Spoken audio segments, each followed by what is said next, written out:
to the republic for which it stands, one nation, under God, indivisible, with liberty and justice for all.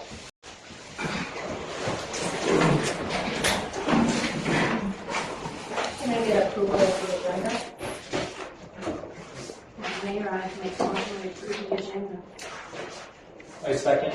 Okay, we have a motion and second. Any further discussion?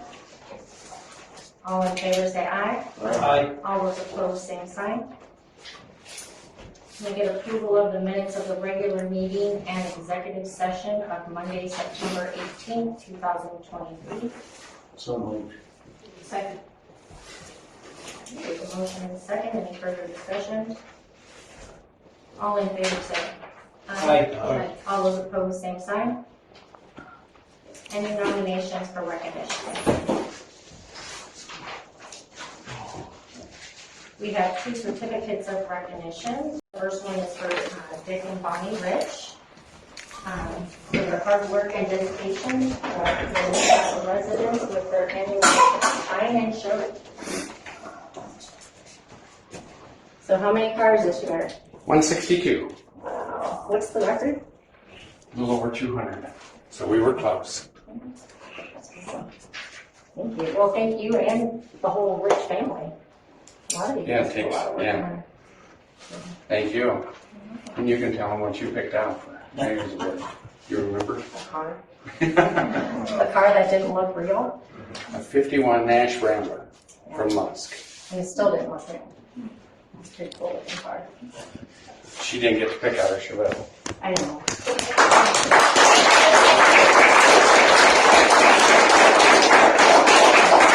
We have a second certificate of recognition for Natasha Townsend for her hard work and dedication to the residents with her annual fall festival that resided on the same day as the car meeting.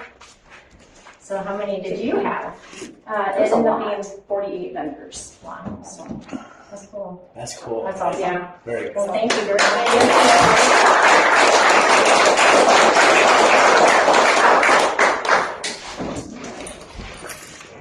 We don't have any citizens' business in writing.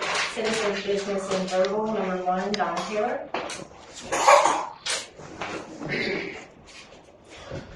Thank you for getting me on the agenda. Thank you for letting me speak for a minute. I have a statement that I would like to read, but I want to take a minute and talk a little bit about this citation, which thank you, Mr. Devlin, for dismissing the ticket. Because, believe it or not, this was kind of a difficult thing for me to decide on what I wanted to do here. At the same time, I could just say, okay, the ticket was dismissed, that's good for me.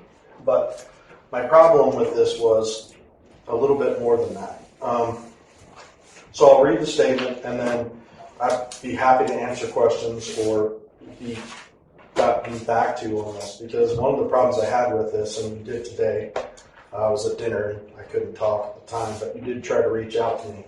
But I was a little frustrated with that too, because it took a month to even hear anything on an investigation that really was baffling to me. So I'll just read it and then we'll go from there. Thank you, Council, for giving me the opportunity to address you today. This will be a continuation of the discussion we started at the last meeting about myself having been charged with a misdemeanor for failing to obtain a written permit from city engineer to make any connection to a public service in violation of Ordinance 2627. I think most of us are aware of the basic facts here, but for those that aren't, I was in Idaho on vacation with my wife over Labor Day. On Sunday, I got a call from my manager at Cambria that the sewer was backed up. I immediately told her to call Black Hills Plumbing, who responded and began working on the issue. By the time I got home from Idaho on Tuesday, the issue had been fixed. On September 18th, I was charged with a misdemeanor and told by police that the mayor had directed the PD to charge me and that there was 3 witnesses who saw me remove a manhole cover and run a garden hose down the sewer.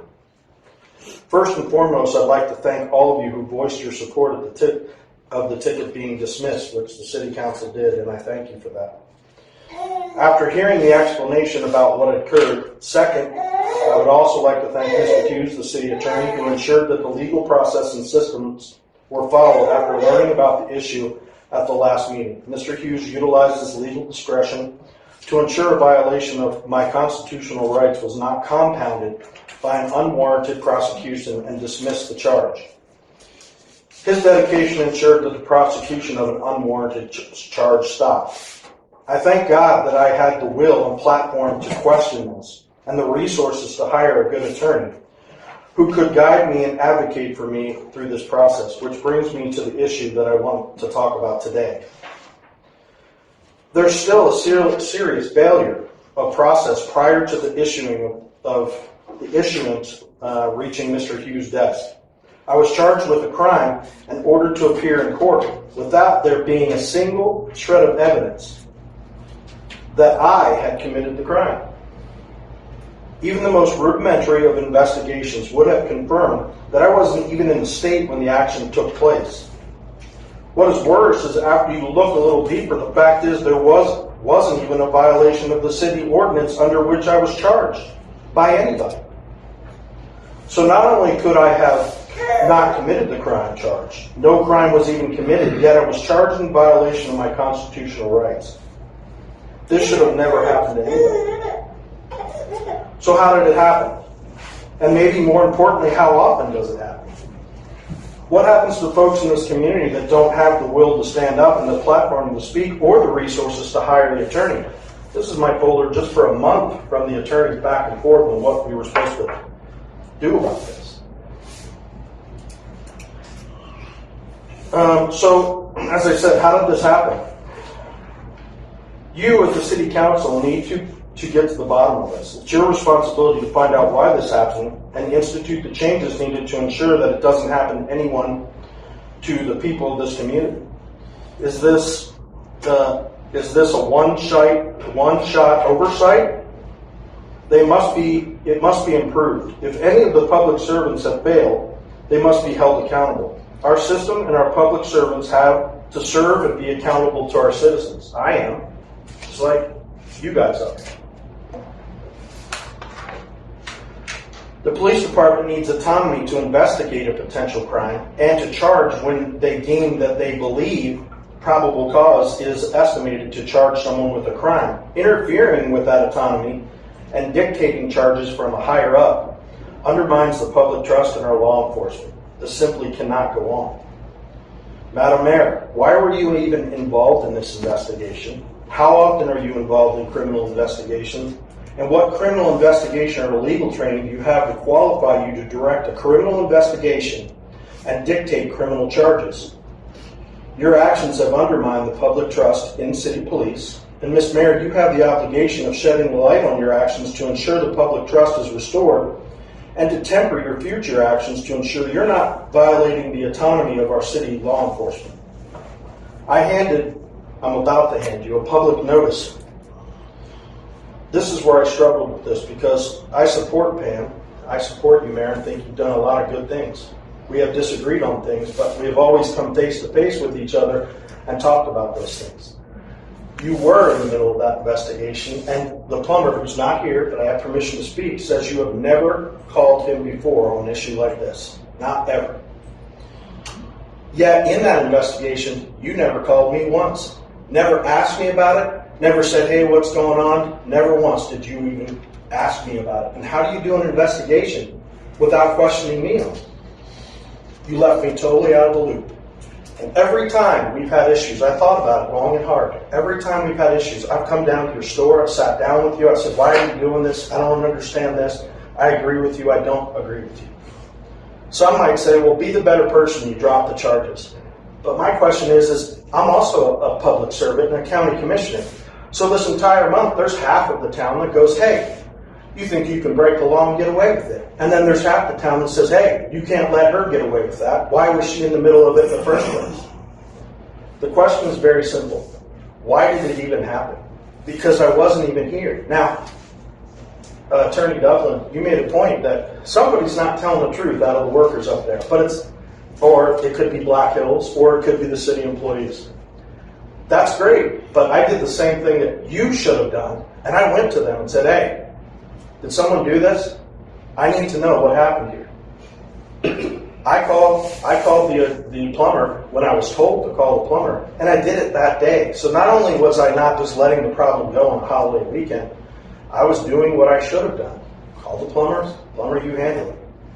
I noticed your ordinances were done in 3 of 23. They were renewed. My suggestion would be let people know, because even our own plumber said he didn't know that he couldn't pull a manhole and told you that.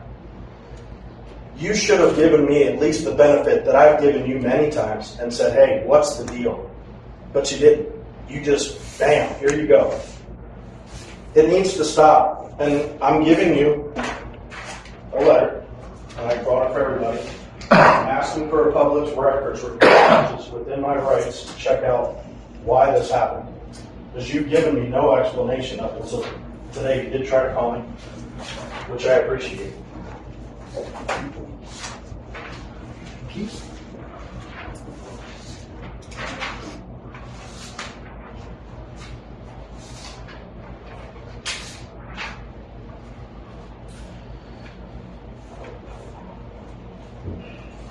Don't. Hold it. Yep. Okay. Oh, yes, sorry.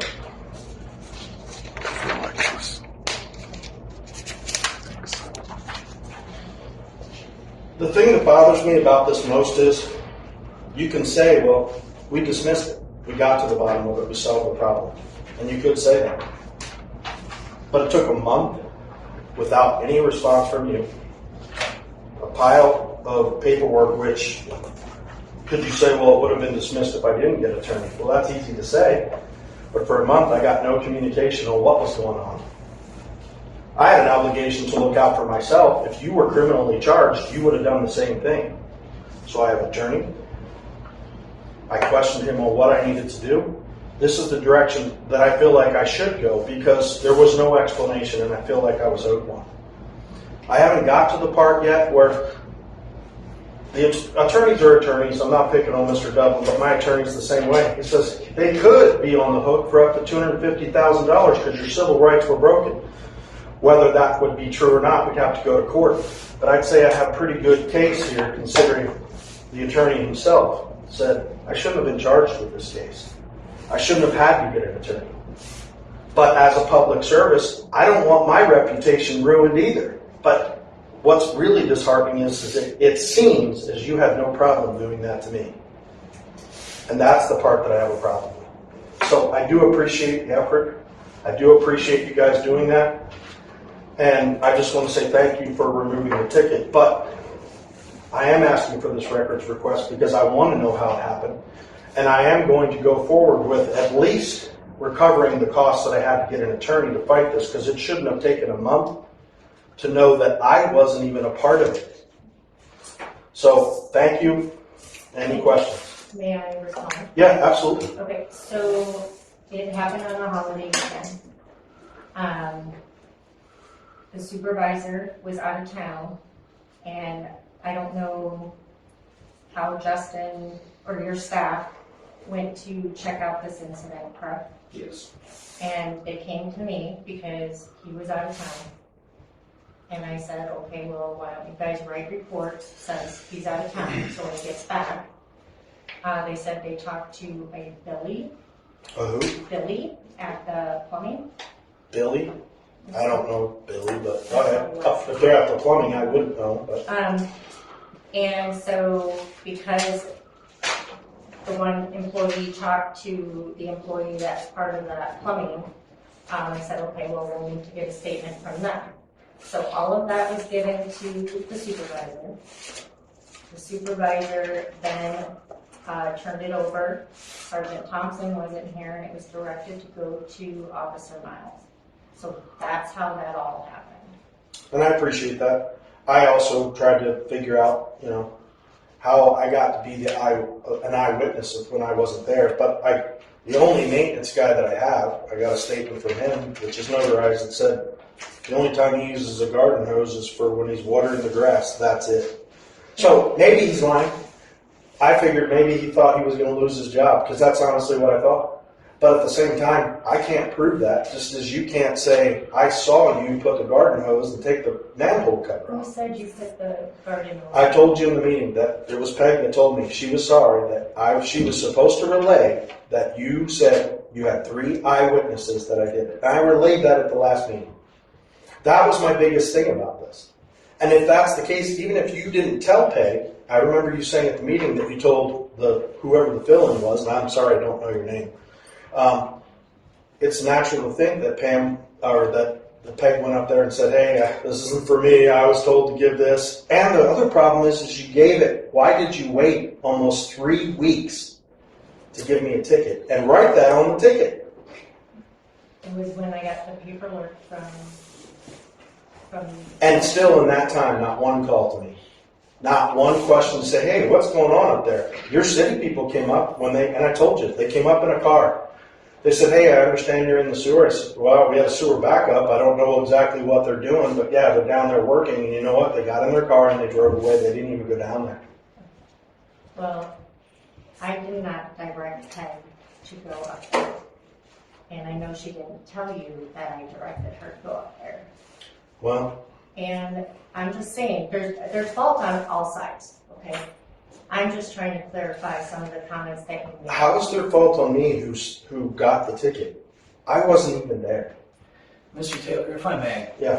One of the issues with, in general, I mean, I can give you an example. If I go to Bermuda for a month and I don't cut my grass, that is an inaction that you can be cited for by the city, by anyone else.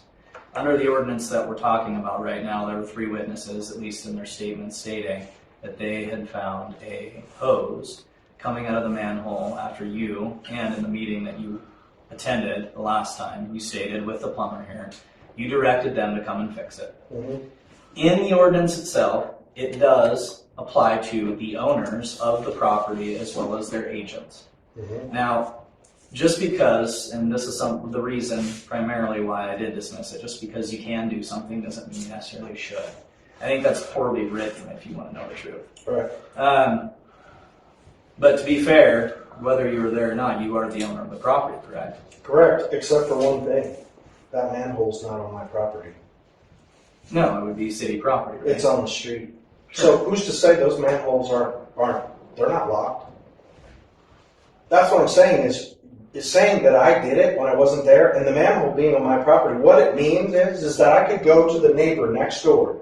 Their manhole covers in the street, just like mine is. Open it, call the police, and have them misdemeanor charged with a ticket and say, "Oh, they did it." That is not legal. It would not win in court. I think you've already gotten that from my attorney. And the bottom line is it should have been addressed to me personally, and it was not. It wasn't even questioned by me. When somebody shoots someone, what do? The first thing they do is, "Hey, you're coming in, I want to have a conversation with you," and they're going to talk to them. They don't do the investigation and go, "Here, they said you murdered someone, here's your ticket, here's your charge." That's not how it works. And I have that attached right here, and you're well aware of that too. That manhole cover, I got a picture if you want to see, it's not even on my property. Yeah, it's there. But what do? Just like with me, am I supposed to go to my employees and go, "You did it"? They're going to go, "Prove it." And that is the issue, without a doubt.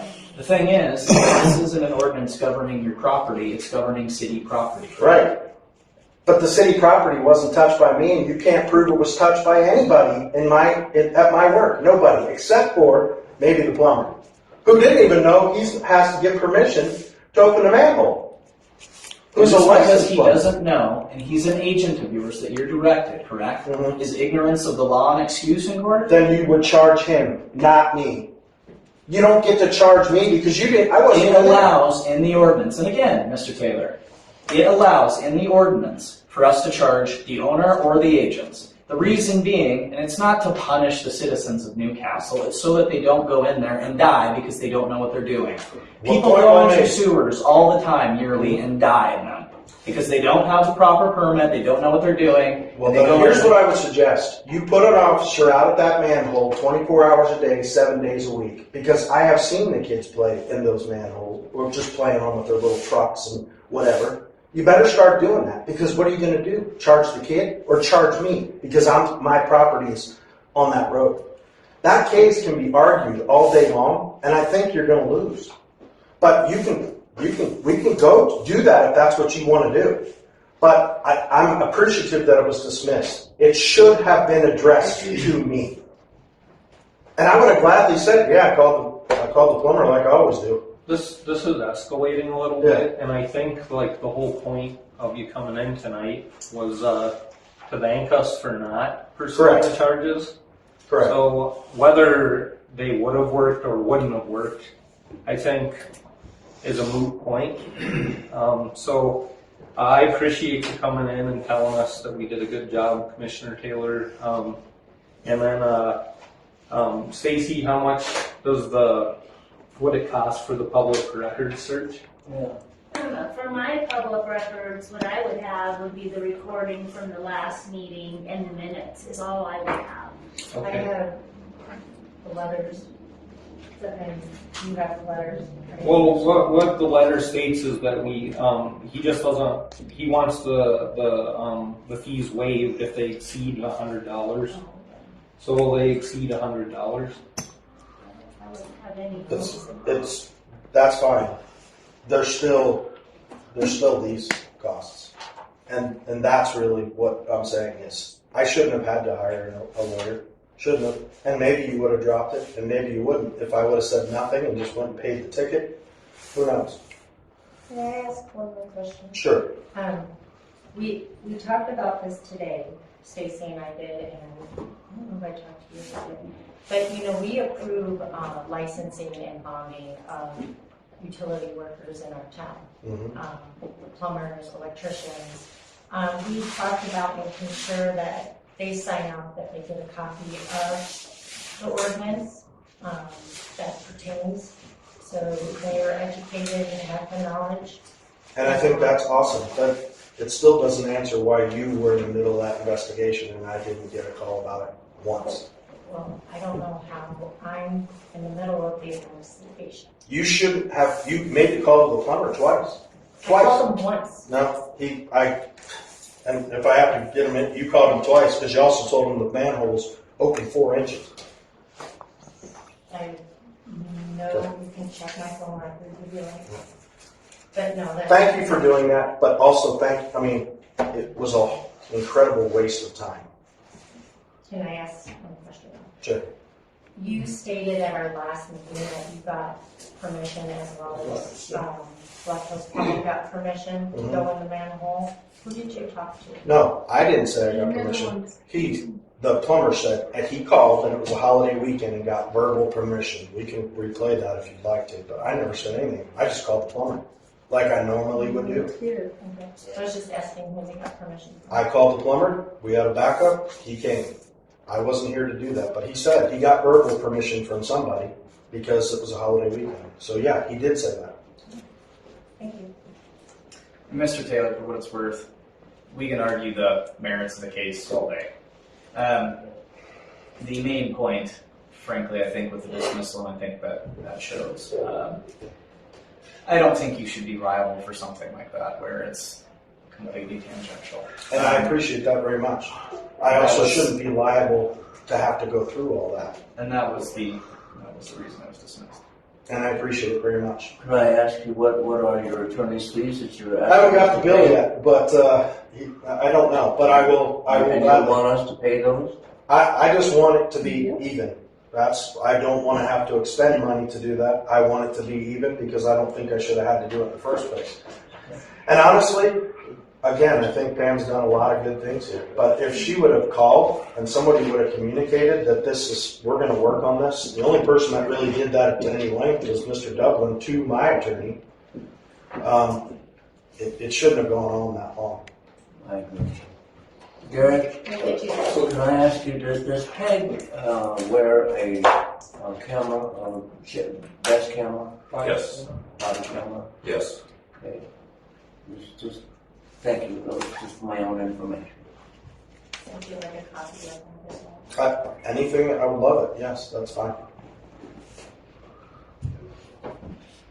Body cam, that's what I was trying to remember. That's all I have. But thank you. So the hose, Yeah.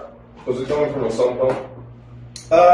That part, to be honest with you, I asked, and he said there was a hose, but it was running along the wall, the back wall, and it's actually still there, and it's running down the hill. But it's just an open nozzle hose, and he said I only use it to water the grass. So the hose doesn't go into the basement? He said it wasn't in the basement. There's a valve, a spigot valve right there on the brick wall, that goes down the stairs and hangs out from the building. But I couldn't see where it was in the. I mean, I don't know how to tell if it went down in the sewer or not, but it wasn't when I was there. So, and like I said, I have his statement, and he said I only watered the grass. So I didn't. His statement's right here, by the way. I'm just trying to figure out what the significance of the hose was. I mean, Well, and I'm what not sure. I can see is like a sump pump. Your basement's full of water, right? No, it wasn't actually. The truck we had stopped. We had isolated it. A lot of furniture got damaged because in the sewer water. We had to have them come in and suck it up. With he did the well with the back truck. And So suck the hose is just hooked between outside spigot then? That's it. Okay. Yeah. So it sounds to me like they were using water from the spigot to maybe clear the drain in the manhole. And that he said, Sean said in the thing, he never had a hose, so I don't know. We're talking about maybe it being sewer rot, but I don't know. I wasn't there. Never even saw the manhole cover off. I came back and it was already done, and they had found tree roots in there. So I never saw the mess because he had it cleaned up. I never saw the cover off. I never saw any of that, which is exactly what I told the city people that came up. I said, I have no idea. I just know the sewer was backed up. Well, I didn't know prior to tonight. Somebody say there was an ordinance against taking a manhole cover out? It was changed in 3. I have it right here. So to me, I mean, this is just my personal opinion. To me, there shouldn't have to be an ordinance on that. It should be common sense to not take a manhole cover out. And if you need to go to the manhole, they call the city. And somebody from the city shouldn't tell you that you can go ahead and open the manhole. And that's The something city should Sean respond to it because there's a blockage. Yeah. Well, you would think so. That's just common sense. Yeah, the tree root was actually past where they did it. He said it was past that. But there's a tree on my property that sits on top of the hill. But they pulled out a big spider web full of tree roots and cleared it out. But And this is before the main? what's that? Was this before the main? It is before the main. That's where the roots were? Well, no, he said that was after. The roots were after. Yeah, but it had everything blocked up there. And he said that happens. Sean would know. You'd have to ask him, but it happens frequently. Everything goes downhill, so it gets stuck somewhere in the line. So. Good. We'll get that stuff to you. Thank you. Thank you. Mayor, council member reports, city engineer. Thank you, Madam Mayor. It's my report. Oh, it is? Yeah. Sorry. In reference to city engineer. Sorry. Okay. Yeah. Thanks, Chuck. So I started the narrative probably about a year ago that the city of Newcastle moved to a town administrator, which the council then changed to a city planner, because the town administrator position requires a certain kind of government. We had some personnel committee meetings, and there was a kind of a design of the job description of what the city planner position would look like. Since then, we've gotten a few local applicants, but it was kind of decided by consensus that maybe they weren't as qualified as what we would need for the city planner's position. The city planner would need a really strong understanding of local government and be able to navigate, all the processes that are necessary to govern the town. So, as well as give oversight or work with the public works director and the chief of police and everyone. So, I had come to the council talking about the city administrator position because I had met quite a few city administrators across the state through my work, and I had kind of identified the fact that in the past, our city engineer hadn't really done any engineering. We contracted out almost all of our engineering. So where I'd seen it work in other communities with the city planner, that's why I kind of pushed that so hard, and it was an idea, right? But up to this point, the idea isn't working.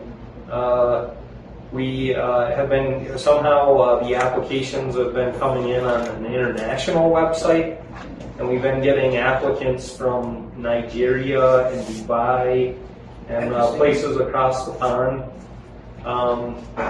where it's just kind of stagnating and it's not working. So I happened to be walking by City Hall and I saw Chuck, our interim engineer, sitting in his office, and I went in and had a sit-down conversation with him. And he said he felt that it was important for the city to have an engineer. And then we kind of had a back and forth about, why an engineer might be important versus why a city planner might not work for our community. So I invited Chuck to come tonight to maybe speak to the council a little bit about why it's important to have an engineer. Because what I'm thinking is we might have to call another personnel committee meeting and start trying to figure out what the job description for the city engineer should look like. One of the things with Newcastle is, and me having worked at the shop prior, the engineer had turned into more than just an engineer. They provided oversight for the city shop, and it turned into kind of a political position. So what we're thinking is that maybe the engineer's position should be dialed back. I mean, even our ordinances have started to reference the engineer, as opposed to our chief water operator or our public works director or supervisor.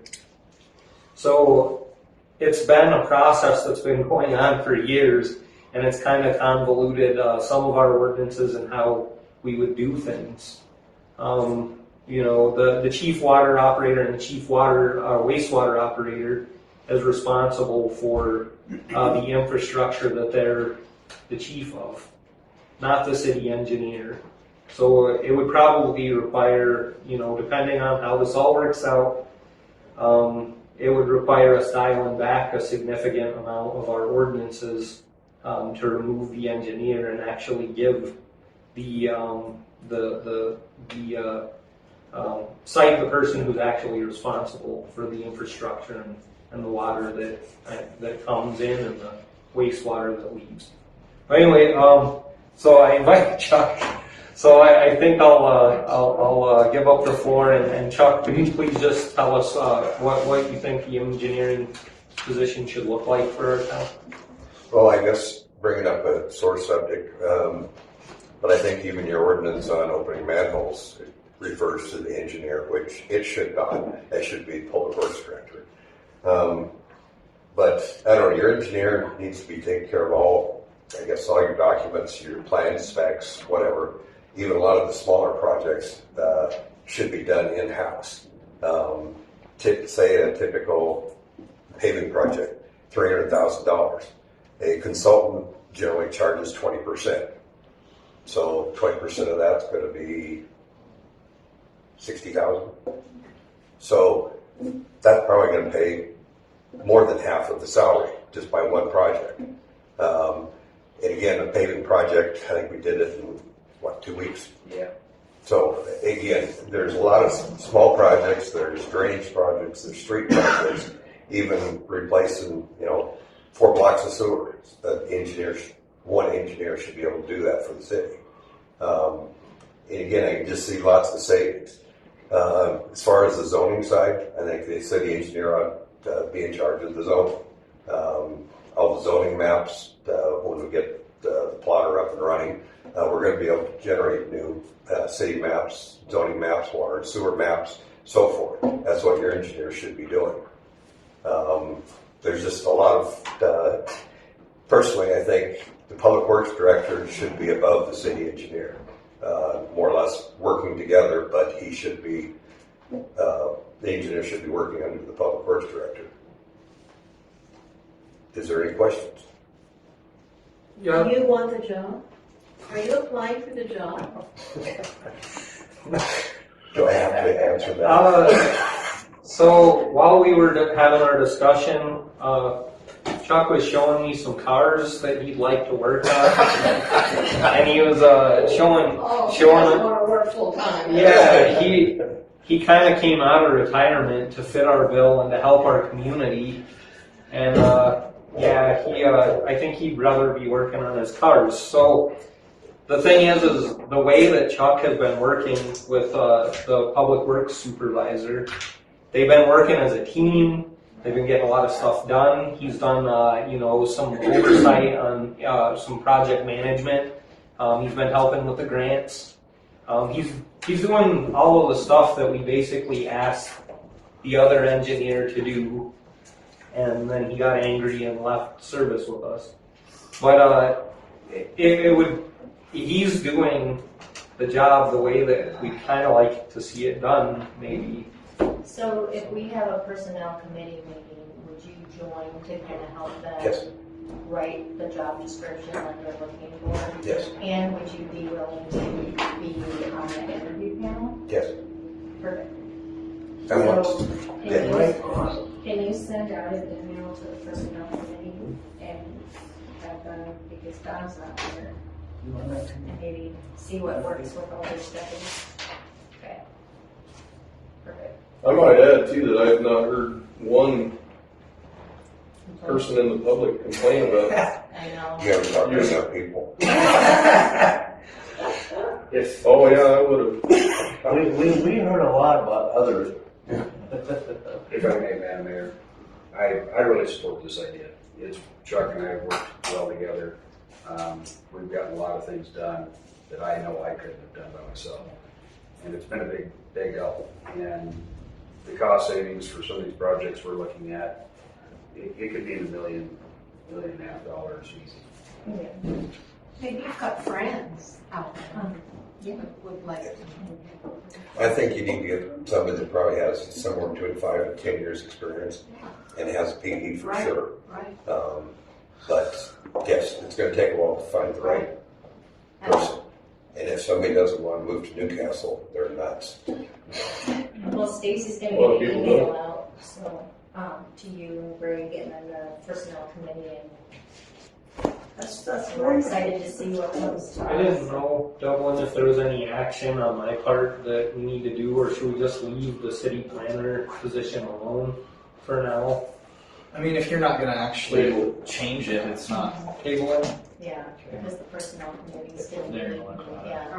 Okay, Leave it. Either table it, whichever. thanks, Chuck. Yeah. Thank you. Thanks. But again, like Greg said, doing grant applications and so forth, even taking care of generating the pay recs to the state and so forth is what the engineer should be doing. Perfect, thank You you. probably want to get to that oil change then? In addition to the weekly printed version of the newsletter journal, we also promote our community and share important information on our award-winning website, newslj.com, and in our weekly email newsletter, Nuke Now.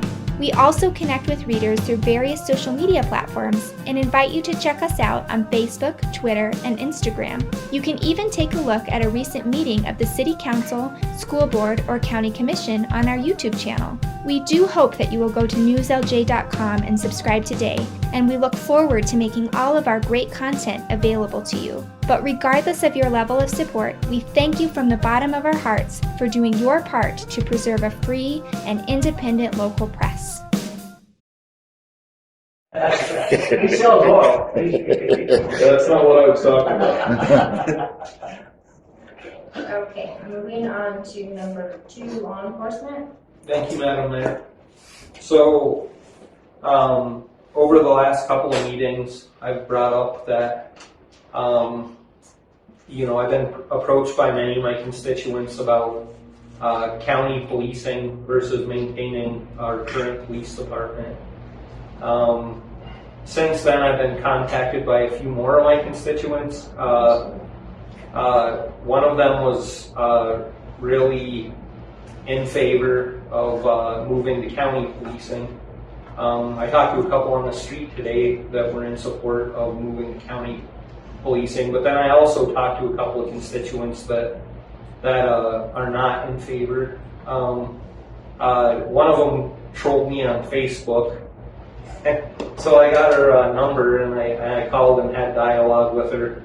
And she used to be a dispatcher in town many years ago, and she just voiced concern about, if there's a sheriff's deputy on the other side of town, would they be able to respond to matters in the city?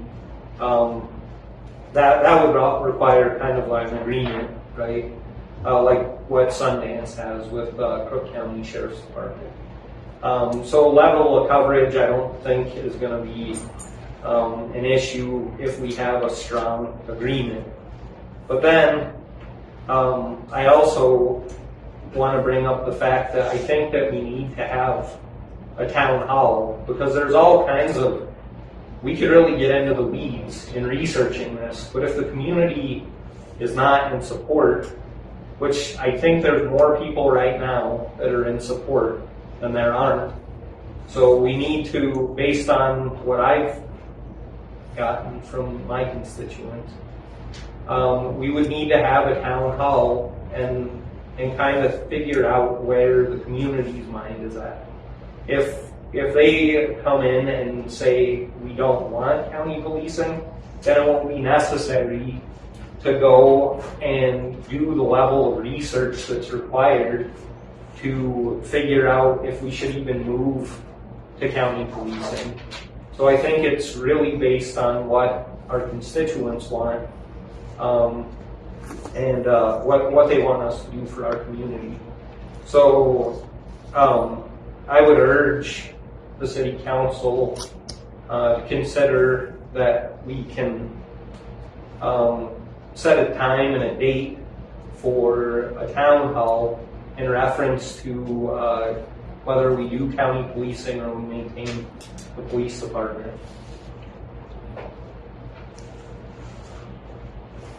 I disagree in dissolving it, but if a town hall is going to last for, we do have to have a town hall. I've had lots of constituents, myself, say it's a very bad idea. Well, and I've also heard from some constituents too that they're not in favor, and they have various reasons why. I also spoke to, and this was a finance officer in South Dakota that said that she thought it was a horrible idea because, the sheriff didn't want it, but it was imposed upon him, and he got all of the equipment. They just disbanded the police department, and the sheriff ended up running all of the equipment into the ground. They didn't provide the level of coverage that was needed for the citizens, and then they ended up having some problems with crime in that town, and they had to go back and build it from the ground up. So this has been an issue that I've been talking to citizens about since I've been on the city council. So, I did a level of research when I first got on council, and now it's come up again. And, everybody has seen that we have some issues with the police department as it is. So, it's definitely needs to be discussed. So, again, I would encourage us to call for a town hall and see someplace with a venue that can house many people. Maybe the council chambers wouldn't be appropriate. The last time we had it in here, it was standing room only. Yeah. So, and then something else that came up was, and this is actually just came up with that constituent that I spoke to from Facebook. She mentioned that accessibility to the city council chambers is an issue for her. She feels like more older people would actually attend our meetings and stuff if they didn't have to contend with the ramp. You know, because it is a nice ramp, but she didn't feel like she was in a position to be able to travel up that ramp. So in the future, that might be something we need to look at to make it more accessible for people to attend our meetings, especially older folks. So right now, Madam Mayor, I think that's all I have on this topic, other than if we're going to set a date and time for a town hall.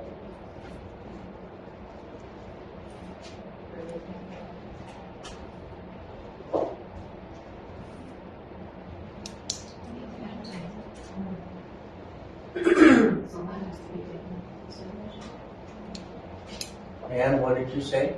So we need to advertise it, so that needs to be thought out when we're gonna. Let's just check, I think it's 2 weeks. First of all, let's find out, does the council want this? I don't. I don't. I think it needs to be looked into. Sure. I'm for the PD. Yeah, me too. I'm for the PD, but I mean, if there's people out there that want it, I think we should straighten a lot of stuff out in the town hall. Yeah, I think maybe that that's what. might straighten out. But this out in the town hall. What's the chances that we have some information about, like you were saying, we have to dig into this to see if we even should move that direction.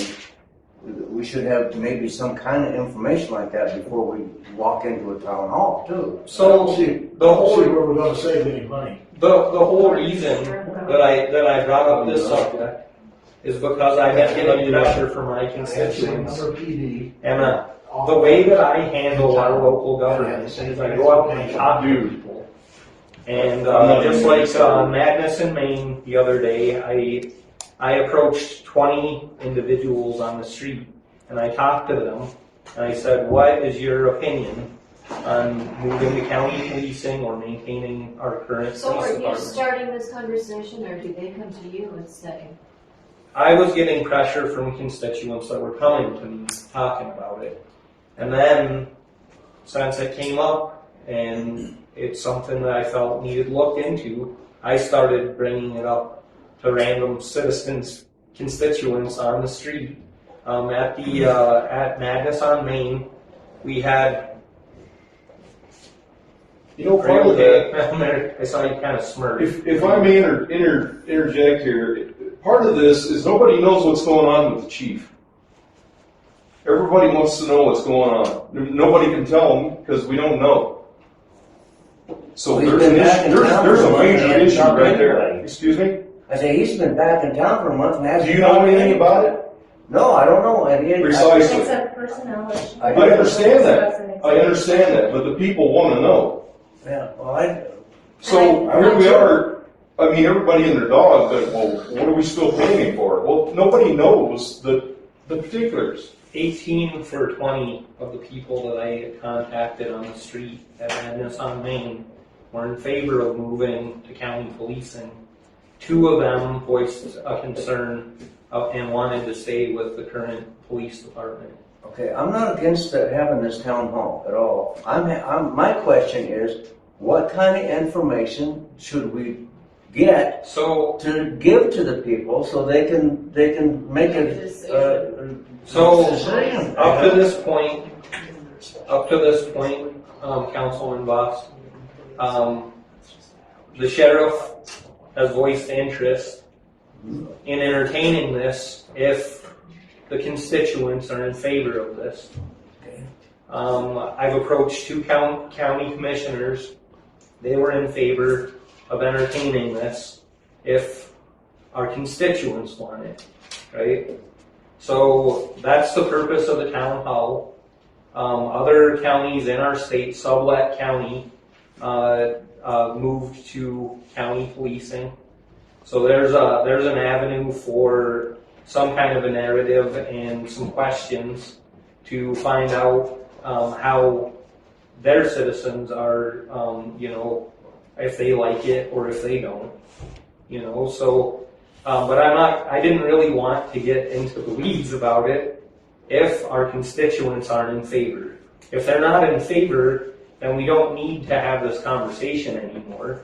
Well, But whether if they they're are- in favor or not, like, for instance, if we come up with the information that the switch over to the county and ditch our police department is gonna cost more money.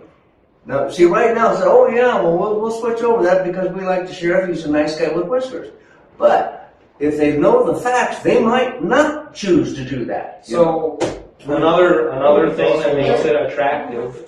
We gotta kick money in to pay for the extra help.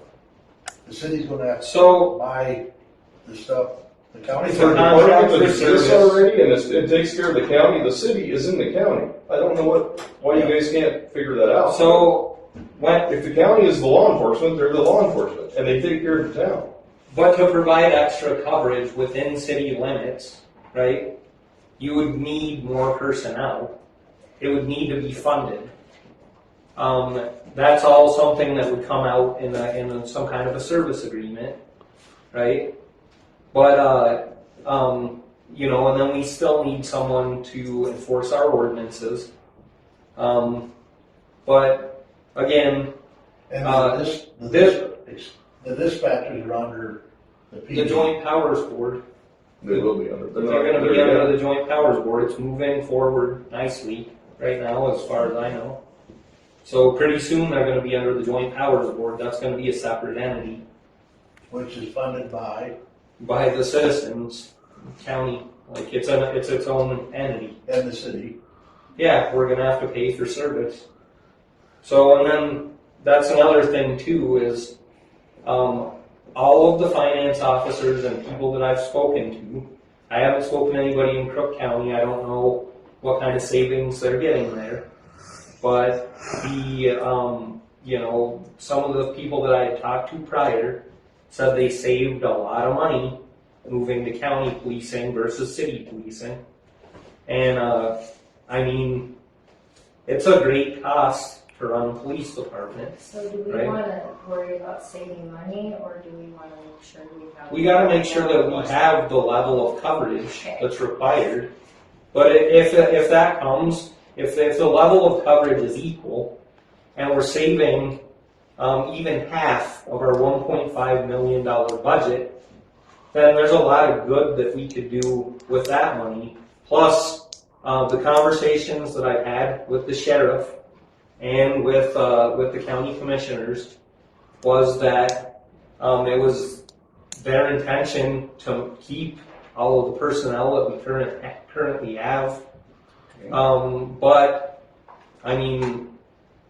that's just what they said. It's not necessarily what will happen. So there's always a question. But currently, he needs certified officers that live in this community to help staff if we move forward with this.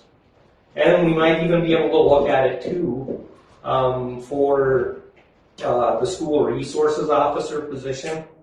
Maybe there's an avenue to get somebody put into the schools. There's all kinds of questions, but the main question is, do our citizens want this? So let's have a town hall.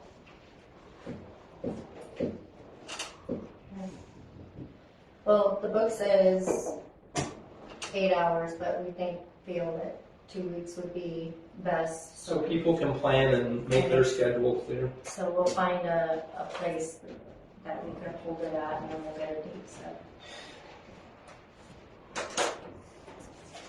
That's all I have about that, if we're not setting a date yet. Chapter 56? Are we gonna set a date 2 weeks from now, or? Well, we gotta find a place first and then make sure it's available. Okay. So probably make a decision at the next meeting. May I offer a suggestion? Yes. How about the Crouch Auditorium? If they got enough seats, if you want to have that big meeting, how about in the Crouch Auditorium at the middle school. They got a lot of seats in there. We'll have to see if it's available and there's not a conflict of interest with events going on. Yeah, and another aspect you can research on the county taking over, is go to Custer County too. They have just county deputies over there. And they take care of a bigger area than Newcastle. Because they go clear to Pringle. And my husband could tell you, because he's from Custer. So he could tell you all the precincts and where they go and all that. We'll watch for when we have the town hall and you can come and. If he's on the coal mine, we work swing shifts. He's on night shifts tonight. So, but if you want his, where you can say they do this, this, and this over there, maybe he can have somebody type it up for you. Would that help? If you'd like, yeah, if you'd like, he can always submit something.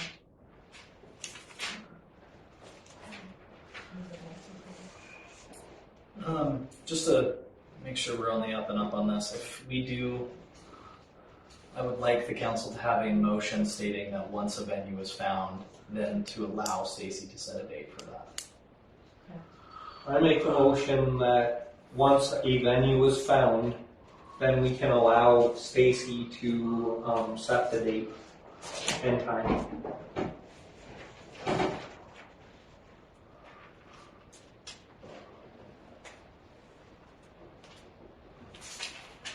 There's a motion on the floor. Second. Okay, we have a motion and second. Any further discussion? All in favor say aye. Aye. All those opposed, same sign. Chapter 56. Yeah, thank you, Madam Mayor. The city and the county have a joint venture in Chapter 56 permits. I met with Sergeant Thompson, Public Works Director, or Public Works Supervisor, Greg Stumpf, Justin King from the city crew, and Deputy Travis Garhart. To discuss how the city and the county were going to work in conjunction to eradicate some of the deer in town. It's starting to cool down. There was an update since the last time I made the report. It's down from, I think it was around 70 permits prior that I reported on. Now it's down to 50. There's been a lot of public interest up to this point for receiving the carcasses because per Chapter 56, they need to be donated to people, first come, first serve, once they've been tested for chronic wasting disease and cleared the test. They work together to determine what the best time would be, and it'll be a little bit later this fall when it cools down some more. And there's also some discussion about where baiting stations would be located, and how the county and the city police would work with the Public Works Department to store the carcasses and process the carcasses. The way that we were handling it, if you guys all remember, is we wanted to donate them whole to folks, but so that we wouldn't have to incur the cost of processing the animals, and and we wanted to do it when the weather was cool enough, so that we didn't have to pay for cold storage. There was also some talk about how we were going to advertise this. So, once we get to the point where people would need to come in to get the meat donated, we thought that it would be a good idea to put it on Facebook, what's happening, and maybe put it out in the newsletter journal.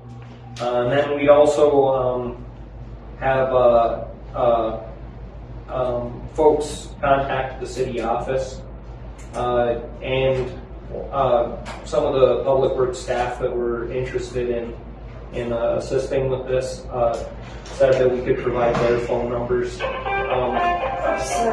But so that they could get in touch with the folks so they could take them up there to give them the donation of meat.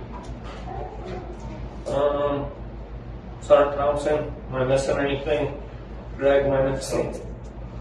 Think I got it all covered? Yeah. But can we put in a request that some of our friends not get shot, like a get out of jail free card for the deer? I got one that comes to my house, and I just love him. He's good. Just make sure he doesn't go to the baiting station. Well, I can't last with him, and then I get arrested. Made it in your backyard. So where are you gonna hang them? Where are you putting them? So the idea was, Councilwoman McCauley, is we would hang them at the ball fields in the big steel shed. Yeah, it's a good cold storage. I mean, the walls aren't insulated, so once the ambient temperature started to come down, it'd be a good place to store them. So when you said the permits were down to 50 or something? Yeah. What, does that mean how many are around town? No, so we were initially given 70 permits. Right. And then we didn't act on the Chapter 56 permit up to this point. So then they sent a letter to Sergeant Thompson in regard to was it to you specifically, Sergeant Thompson, or just to the? It was actually sent to Chief Bull. To Chief Bull. Okay. So that it doesn't mean how many are around, it just means that. That's the number of permits. Okay. That's how many laws. Gotcha. Any other questions on Chapter 56? Yep. I'm a hunter. I go out in the woods, I can't bait for deer. So. Well, no, I know the regulations. I know, but Chapter 56 allows for just non-conventional use. Like, it allows for bait. It makes it so it's safer for the citizens. So they come to a controlled area. None of the Title 16 regulations that deal with regular hunting, they're all relaxed for Chapter 56 permit. You're allowed to use artificial light. You can use suppressors. You can use different calibers. It's all in the public good to make it so it's safer for the harvest for the animals. And they work with Game. And another thing, you guys want to shoot the deer here in town. Last year I hunted for a deer, and I seen the sun in 150 miles, 60 deer only. The deer population is way down, guys. And you know, those deer that you're contracting for here in town, do you know how far your county is away from here? They come from the county, they come down to eat, and then they go back to the county. I watched them. So out there, out at Gray Boulevard, my house, how far is the shop? Yes, ma'am. So anyway, the Chapter 56 permit, we did a count of the deer in town, and that's what determined the number of permits that we were issued. The town sustains a artificial population of deer that are here habitually, year-round. So we do have deer that come in, like you're saying, from the county, but we also have deer that live here habitually, and the Public Works has to go and they're not healthy, some of these deer. Biologist Sandrini said that he'd seen them starve to death, because they eat things that they're not supposed to eat. It's an artificial population of deer that's here. And then I worked for Public Works for 9 years. We would have to remove the dead animals from people's yards where they just went over and tipped over because they're not healthy. So this population, this is the initial phase, and then we would have to reevaluate the number of deer that are in town, and then we'll get issued maintenance permits. So in some towns, I mean, one of the ones that I had a discussion with, McKeesey, they started with an initial large number of tags to get the population down to a manageable level, and then they were issued less tags for maintenance in the years after that. So this is the first time that we've done it here in Newcastle. So we got to see how it works, and then we can reevaluate. I mean, I had to do the count myself. I drove around town. I counted deer in almost every neighborhood, and those were the numbers that I came up with, and that's how we were able to generate the number of permits. Walter. Yeah, I'm taking off my newsletter hat right now. Just a personal experience with the deer. When we lived on Summit Avenue, there was a deer that had to be shot, wasting disease, could not get away, would not even try. Over here on Sumner Avenue,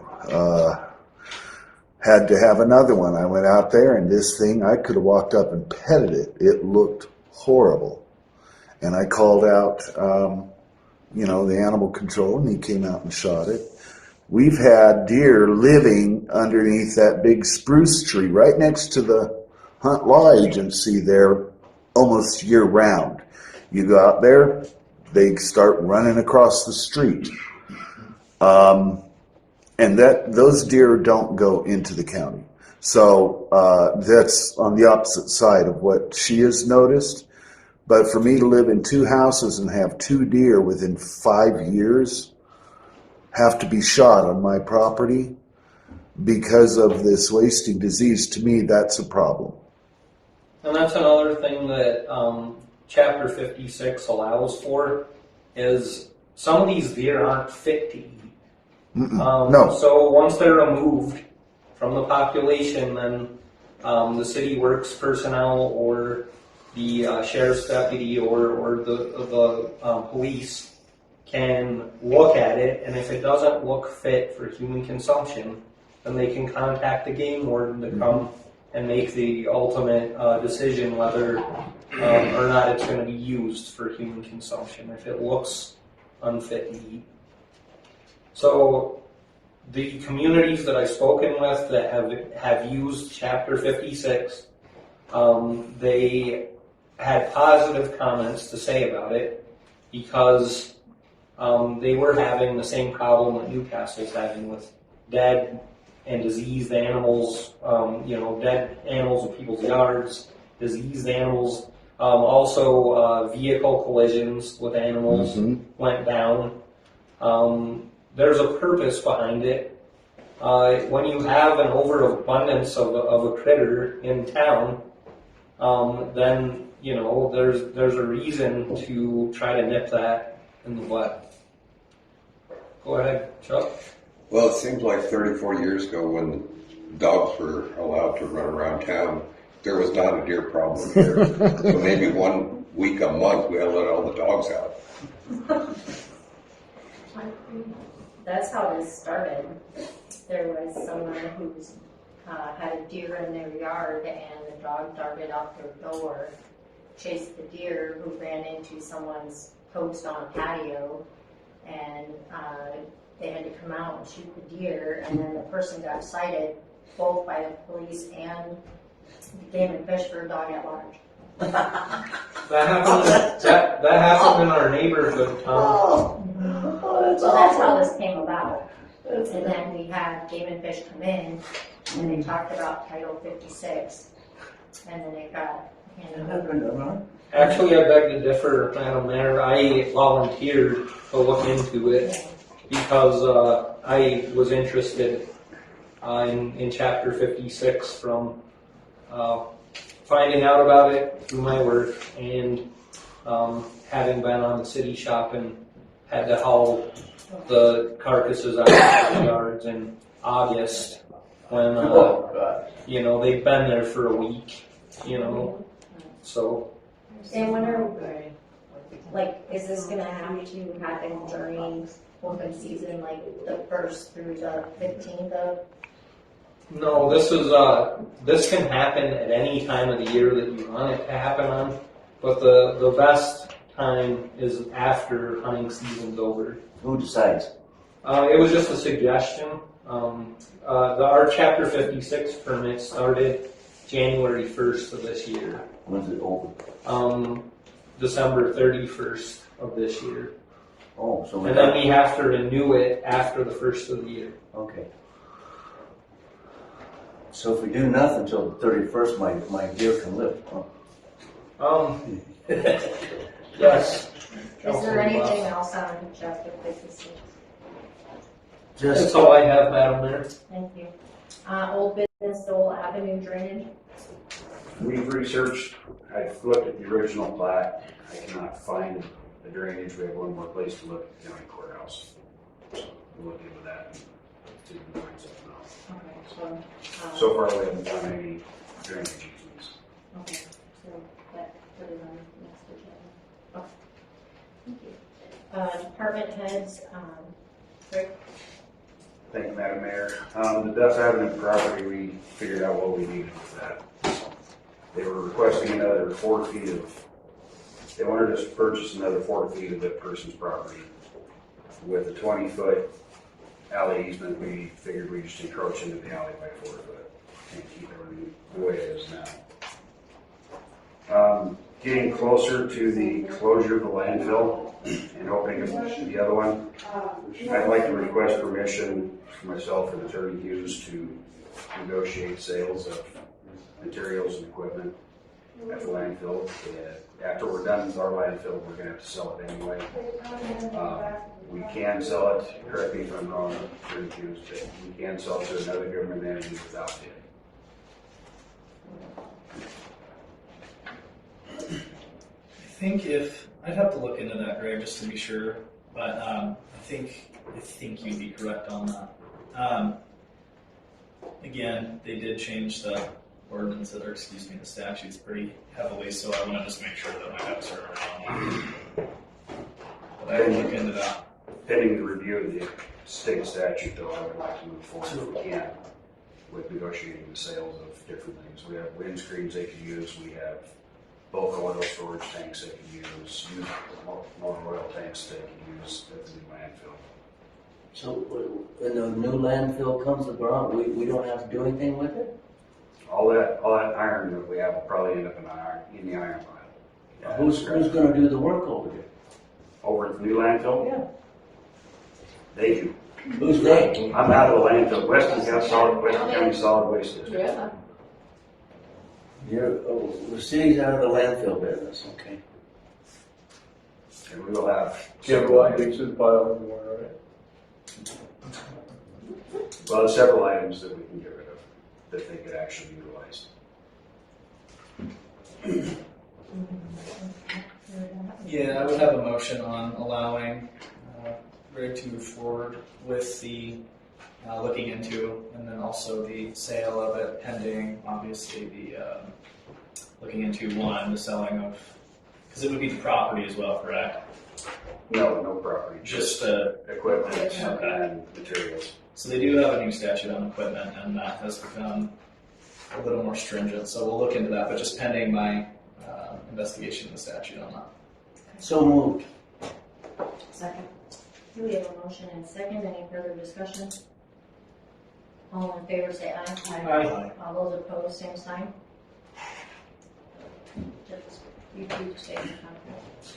With, after our last meeting and having the possibility of having some monies come in for improvements in parks and such, and the development of the pump track, I'd like to call Parks and Cemetery Committee meeting to basically get an idea what projects we want to do and then start prioritizing them, basically making our own master plan with Parks and Cemetery.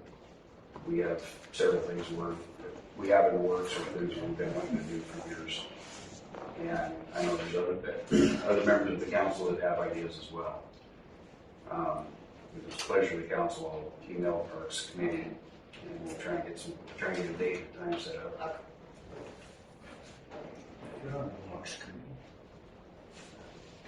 One thing, the next item, one thing we've been working on for some time now is we're in the middle of a master plan, water master plan. Unfortunately, it won't be ready in time for us to add items to the state revolving fund intended use plan. Any project we want to receive state funding for has to be on that intended use plan. It's only open in the month of January. So we kind of need to get projects planned out for the next couple, 3 years. So what we did is I met with the committee, water sewer committee, presented the projects that are on the last page. Some of them are combined water sewer projects, some are water projects only, some are sewer projects only. I can put them up on the screen if you want, but the picture in there is the projects we want to do. First one would be Delaware York Avenue lines. We have failing AC pipe there. North Sonora and East Wentworth, we have a multitude of sewer problems on both those roads, as well as we need to increase the pipe size as identified in one of our previous master plans.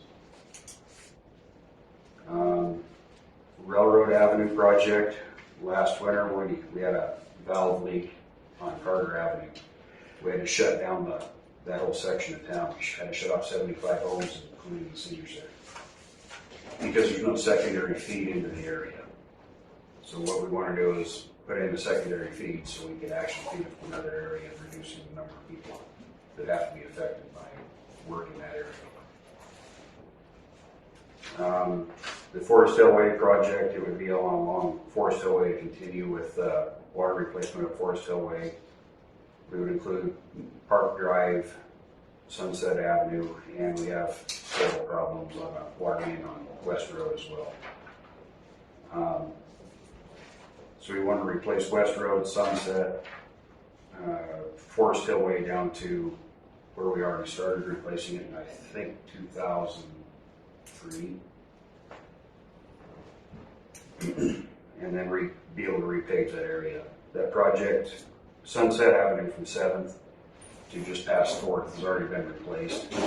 So Sunset Avenue would be a continuation of it. It would be a much larger project. The last one, and probably the most expensive and biggest one, would be the Sheridan Street Rodeo Avenue project. Rodeo Street is going to take a significant amount of money for repair and being able to hold up Rodeo Street Avenue. The subgrade work that needs to be done under there is significant. These projects we're planning for the next 3 to 4 years until we get the master plans done. Then we can build a bigger capital improvements plan after that, once we have the new master plan. We would also like to add in a water or wastewater and stormwater master plan, because I bet probably nobody's even looked at this. Typically, we couldn't get funding for this, but now we can through the state revolving fund. And then another project is the tank 2. This is the 3rd inspection we had this year where they advised us to recoat the inside of the tank. We've got water quality issues with this tank due to age of water being held in the tank. It's one of the things we identified in our master plan that needed done sooner than later. And how to address those issues. So.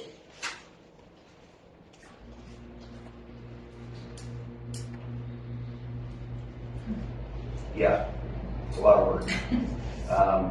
Biggest part after this, if it's council's approval to move forward with these projects, we'll begin looking at the funding of these projects and trying to build a strategy on how to fund all these projects over the next 3 years.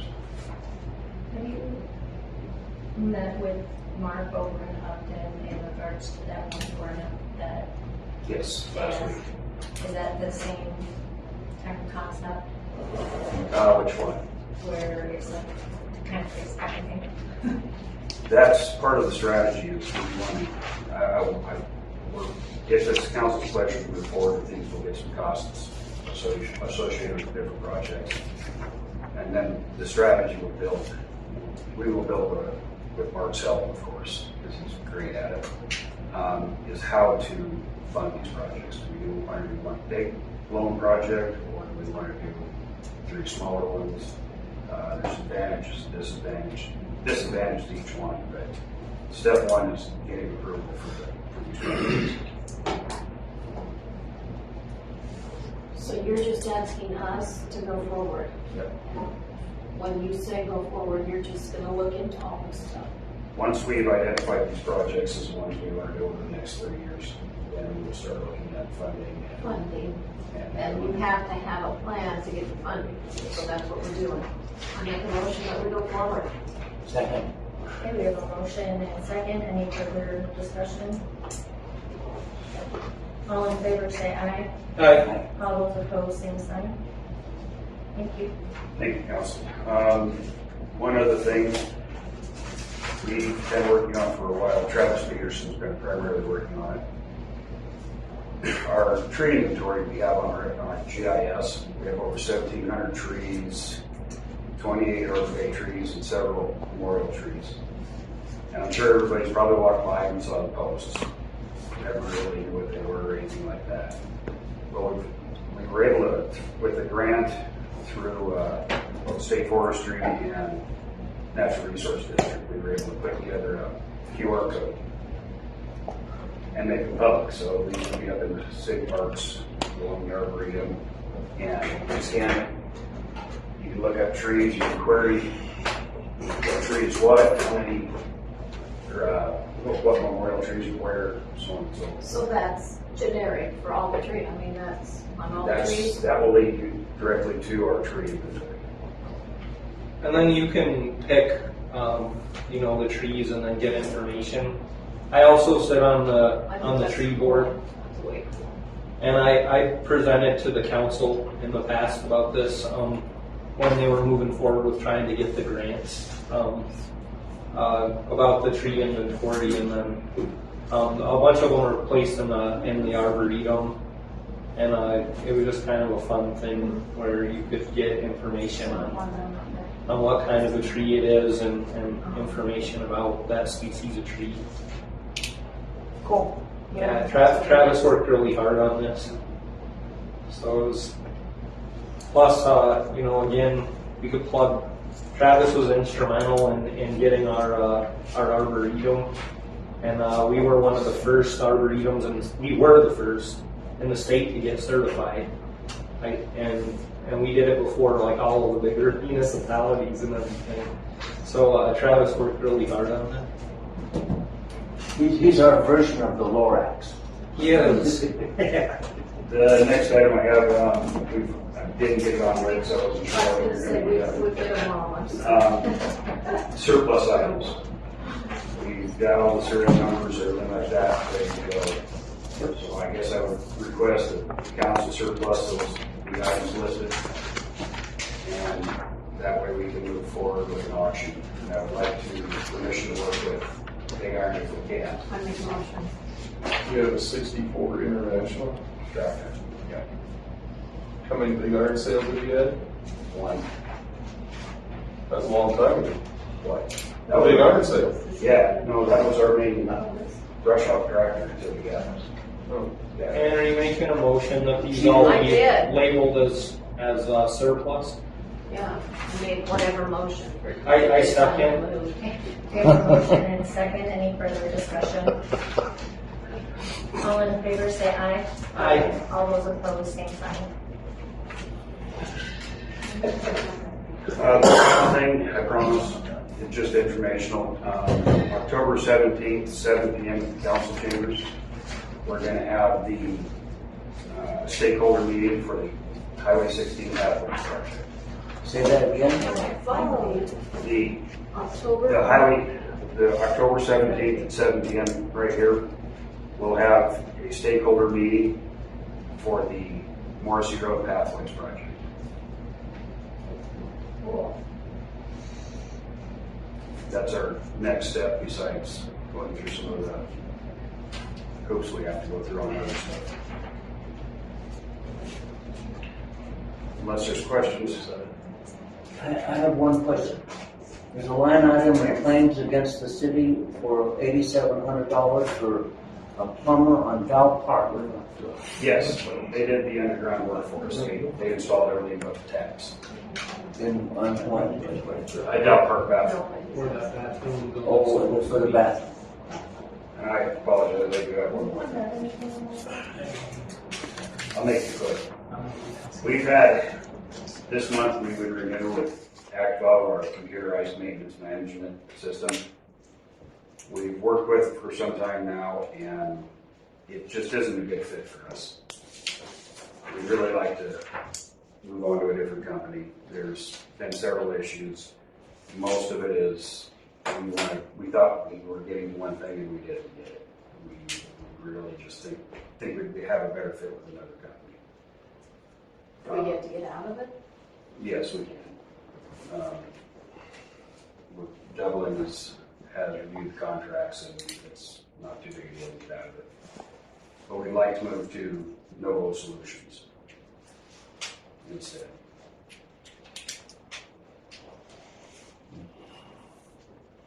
Do you need a motion on that? I move that we not renew the agreement with Active and that we move to Novo Solutions. Second. Thank you. We have a motion and second. Any further discussion? I really pushed the council towards Active and it just hasn't been fitting the bill for the public works director or supervisor. So, but I need to let the council know that it's going to cost us a startup fee to move to the other software. So I don't know what that startup fee is, Greg. They didn't change it from last year, so it would be, I gotta bring that with me. $11,950 or something. Yeah. We've talked to them about a couple other items since we've worked with the computerized maintenance management system that we did. There were some other things that interested us, primarily the cemetery.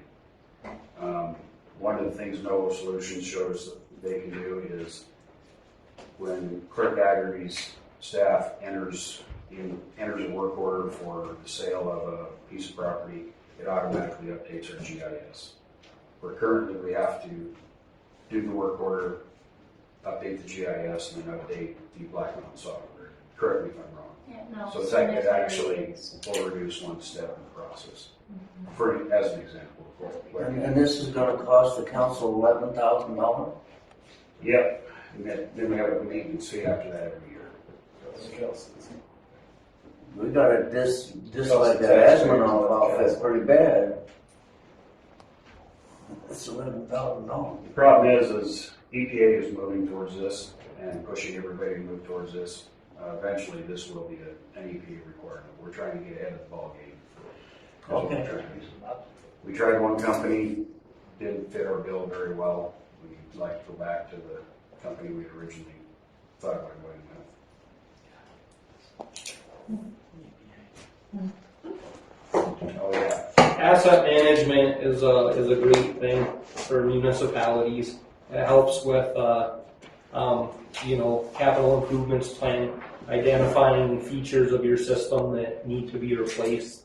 It's a really positive thing. Plus, like Greg said, I mean, it will become a requirement. So this is being very proactive to get out ahead of this because eventually it's going to be a requirement.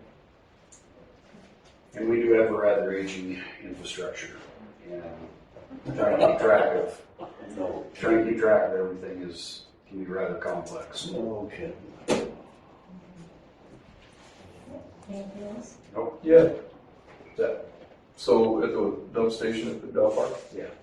it's not Hopefully. it's not in operation No. The water. because there's water there, right? Yeah. There's people filling their water tanks and going across the water still. Oh yeah. Yeah, when it was on yet. It froze underground, and we just haven't had a chance. But they're doing it now, right? There's no water there? No, water's off of the meter pit. So there's no What other station thing in that- Newcastle. I don't know if it's off the meter pit unless they turned it on. That means they can get into our meter pit. So, which You is have a not motion allowed. properly seconded. All in favor, say aye. Aye. All those opposed, same sign. We know water. Anything else? All right. When we make a public records request and are told by a county clerk that they have to retrieve it from the vault and it's going to take 30 days, that absolutely should never ever be said to anybody. Right. And why does it take however long to get the minutes put up on there so people can actually see the minutes, when in today's technology, it's as quick as, you copy it, you paste it on there, and you're done.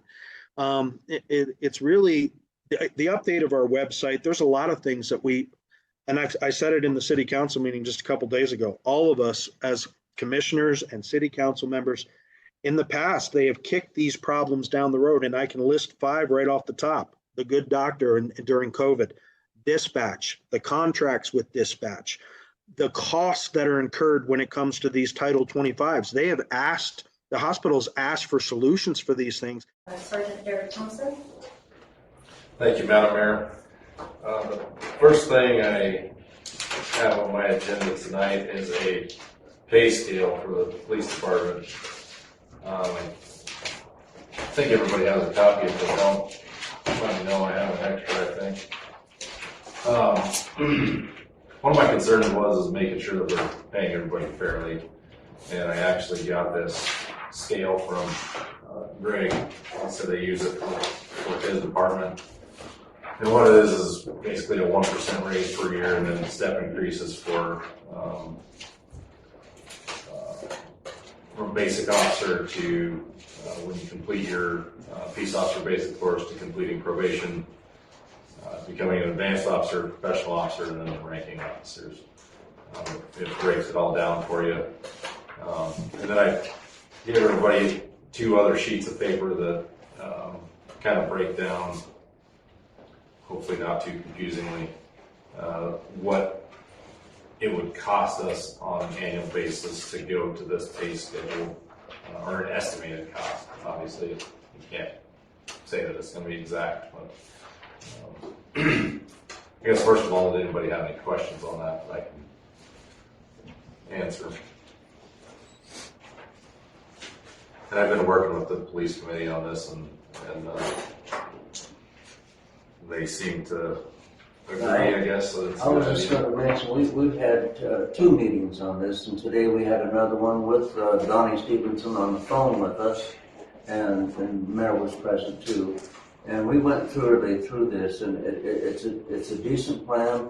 It puts us out there and gives him the opportunity to build a police force, and it's somewhat attractive to some other officers wanting to move to our city. And we thought that was very important.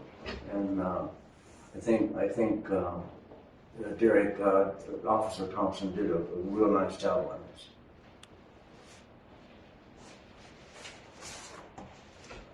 Now, do we have to move that this becomes our pay scale?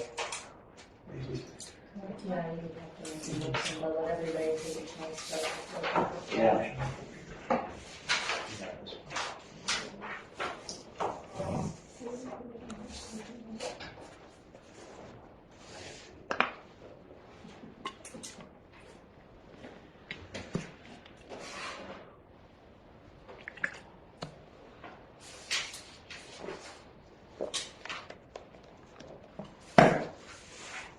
Sergeant Thompson, question. Yes, sir. Officer 7 and 8, are they people we need to hire? Yeah. Okay. And that's just a guess of where they're going to be. That's not an exact science by any means. So. Okay, so right now we don't have anybody in those 2 positions. Yep. That's if we were at full staff. Yeah. Okay.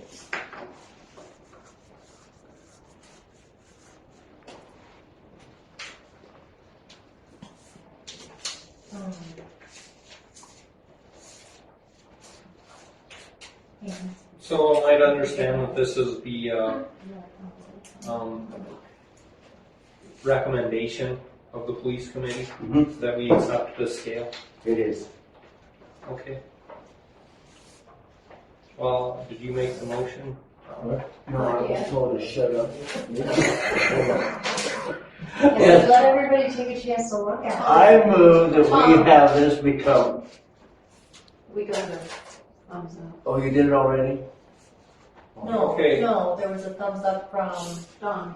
Councilman Stevenson. Oh, okay.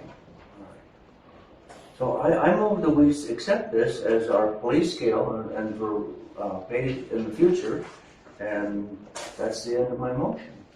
I'd second that. Okay, we have a motion and second. All in favor, say aye. Aye. All those opposed, same sign. Sorry, I didn't ask if there was a discussion.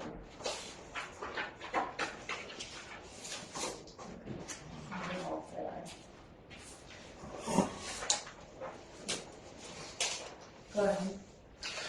So I guess I'm gonna ask the current officers we have be placed into this pay scale accordingly, is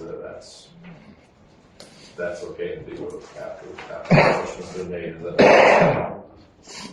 Probably should have an effective date with that as well. Yeah, I was gonna say, Okay. what date? Well, that's up to the council. What day do you want to make this pay scale effective? What, Is there a what date, pay period? Stacy, that works well for you to change that? We could make it effective as of this pay period. We just started a new pay period on Sunday. Okay. So we make an amendment to the motion. I amend my motion to include this pay period be the activated new pay scale for the officers on board. Second. Okay, we have a motion and second. Any further discussion? All in favor, say aye. Aye. All those opposed, same sign. Okay. Thank you, I appreciate that. Second on my list, I'm gonna kind of combine the calls for service, and I wanted to add in that in response to some of the comments I received and some of the things Councilman Downs has brought forward in the last meeting I was able to attend. We implemented an extra patrol on not only West Main Street, but also on the Highway 16 bypass. They did not quite execute it the way I had requested. They were putting in a call for service for each extra patrol like I wanted them to, so we didn't get a very accurate assessment of what's going on. We had 7 extra patrols since the 15th of September on West Main Street, and I had them record their top speeds.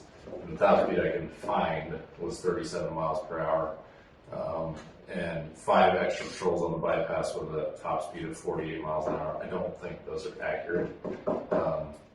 I've been off duty before and seen on the bypass where people are well in excess of 60 miles an hour. So I want to fine tune that a little bit and keep them on those extra patrols because we do have a speed problem, especially on the bypass on a regular basis. But I will report further on that once I get that fine tuned. So the calls for service for the police department, or Newcastle Police Department, is from the 19th of September to today is 164. For Weston County SO is 121. Upton Police Department is 44. Weston County Fire Protection District has had 0 calls. Newcastle Volunteer Fire Department has had 2 calls. Upton Volunteer Fire Department has had 0 calls. And Newcastle Ambulance has had 25 calls. And Upton Ambulance has had 7 calls.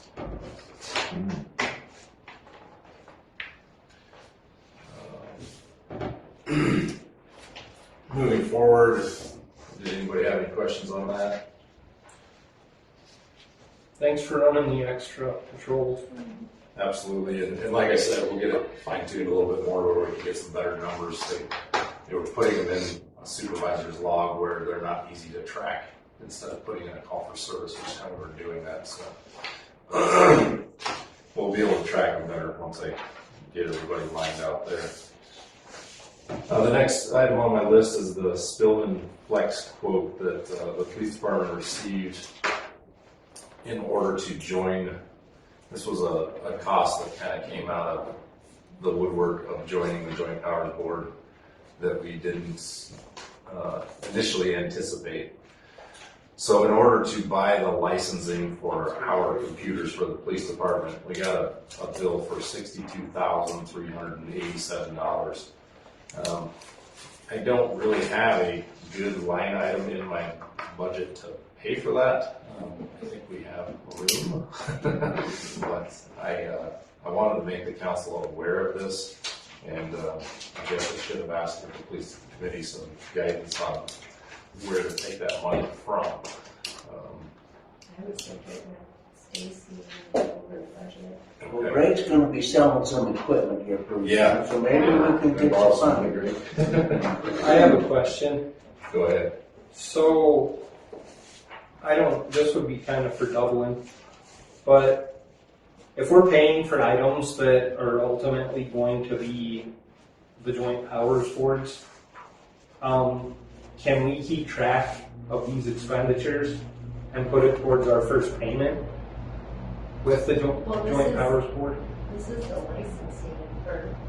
Yeah, this actually isn't, everybody's joining the system, but the Joint Powers Board doesn't just pay for the whole system.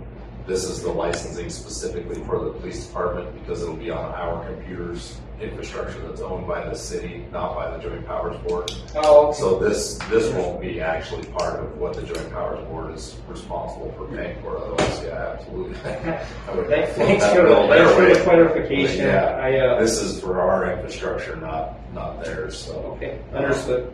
So each entity, like the sheriff's department has a cost and Upton has Right. a cost. And Yeah.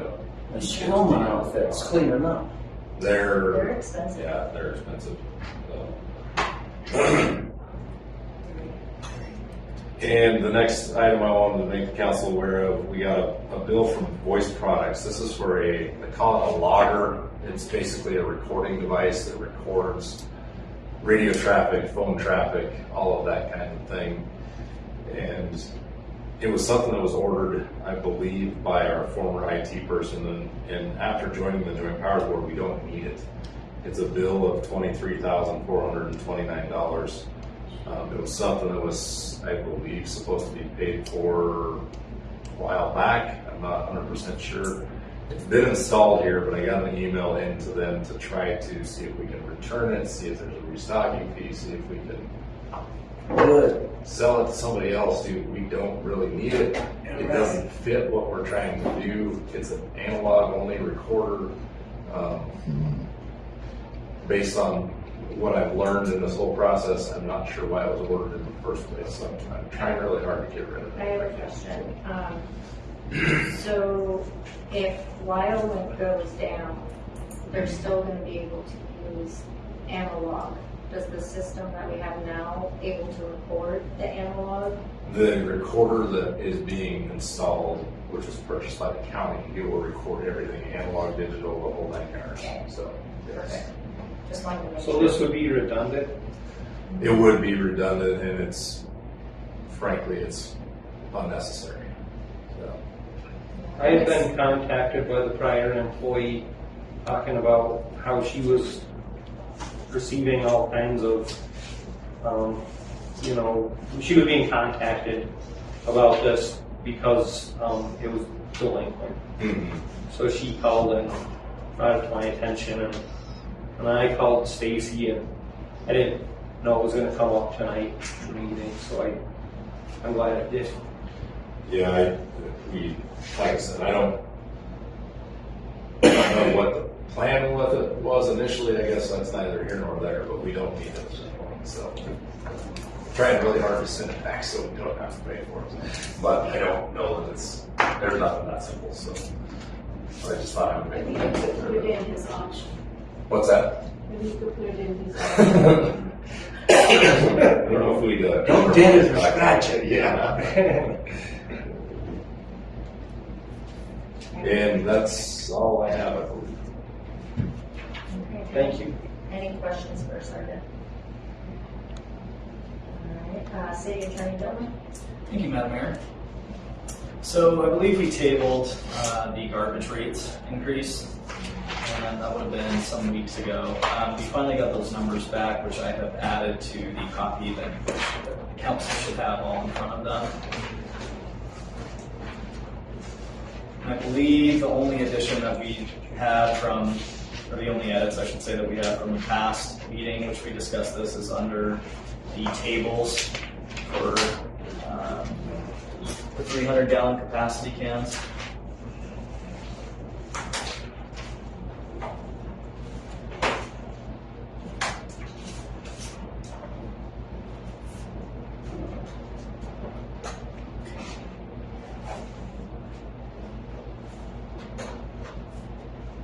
They all look like they fit now, don't they?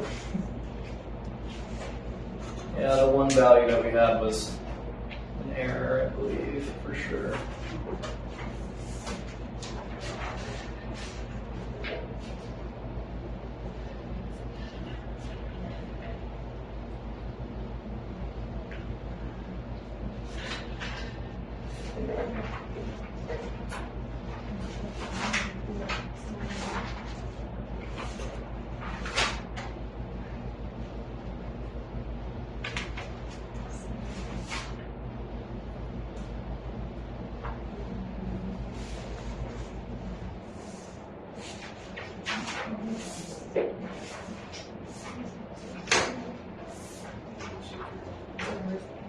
Greg, have you been through this?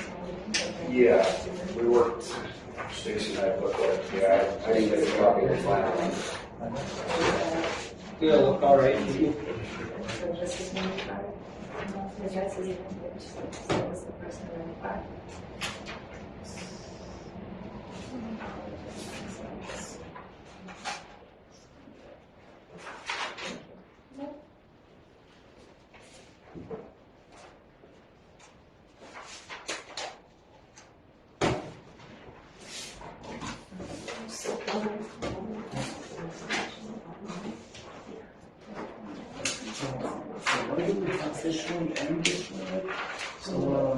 So you wanted someone outside the city limits. Well, I tried to find those words, but I didn't. Thank you. Oh, I did just find them. It's underlined even. Duh.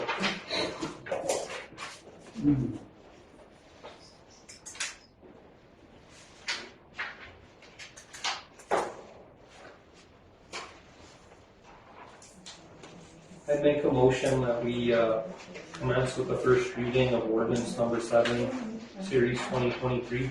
Second the motion. Okay, we have a motion and a second. Any further discussion?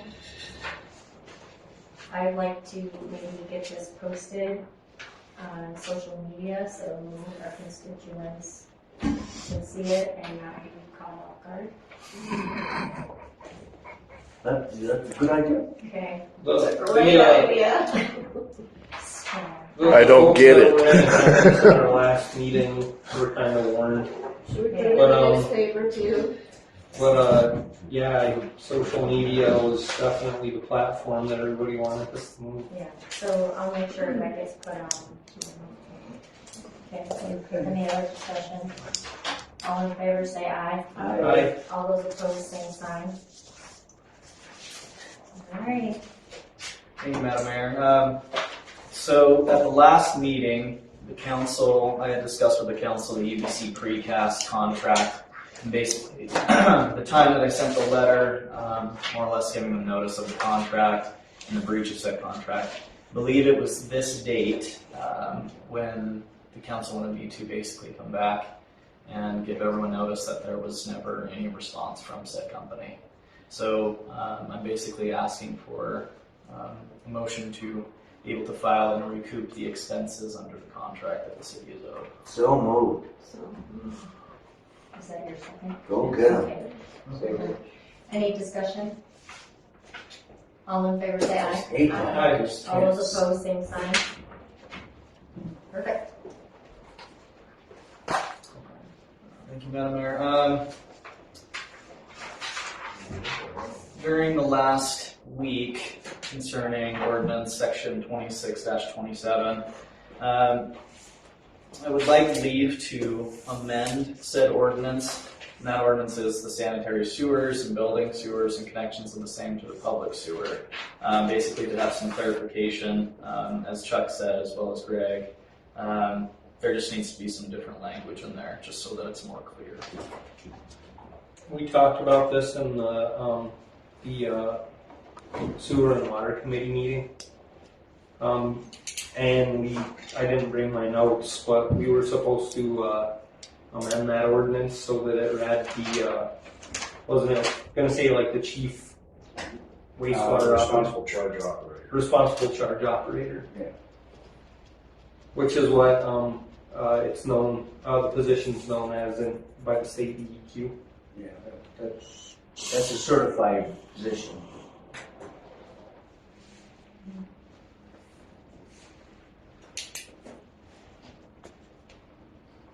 So you need to get the notes to you so you can make those I changes. think I have them. I would just, to amend the ordinance, I would like a motion for that if the city, or if the council is wanting me to do that.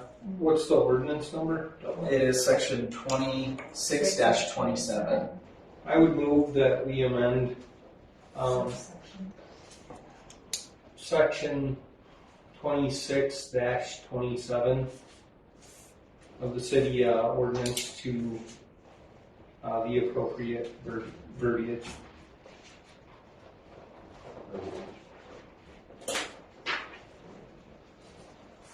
You need a second? Sure. Okay. Any, we have a motion second, any further discussion? All in favor, say aye. Aye. All those opposed, same sign. So now we need to read that 3 times once it's. Is it required 3 readings after we amend it? Well, frankly, I want to do a little bit more, just look into some other language, because there is some clarification in terms of not only the owners section that I wanted to talk about, or not talk about, but amend. And before we move forward with that, I obviously would give you guys at least a proposed draft of what that would look like, and then I thought maybe we could move forward from there. Okay. Understood. Sounds good.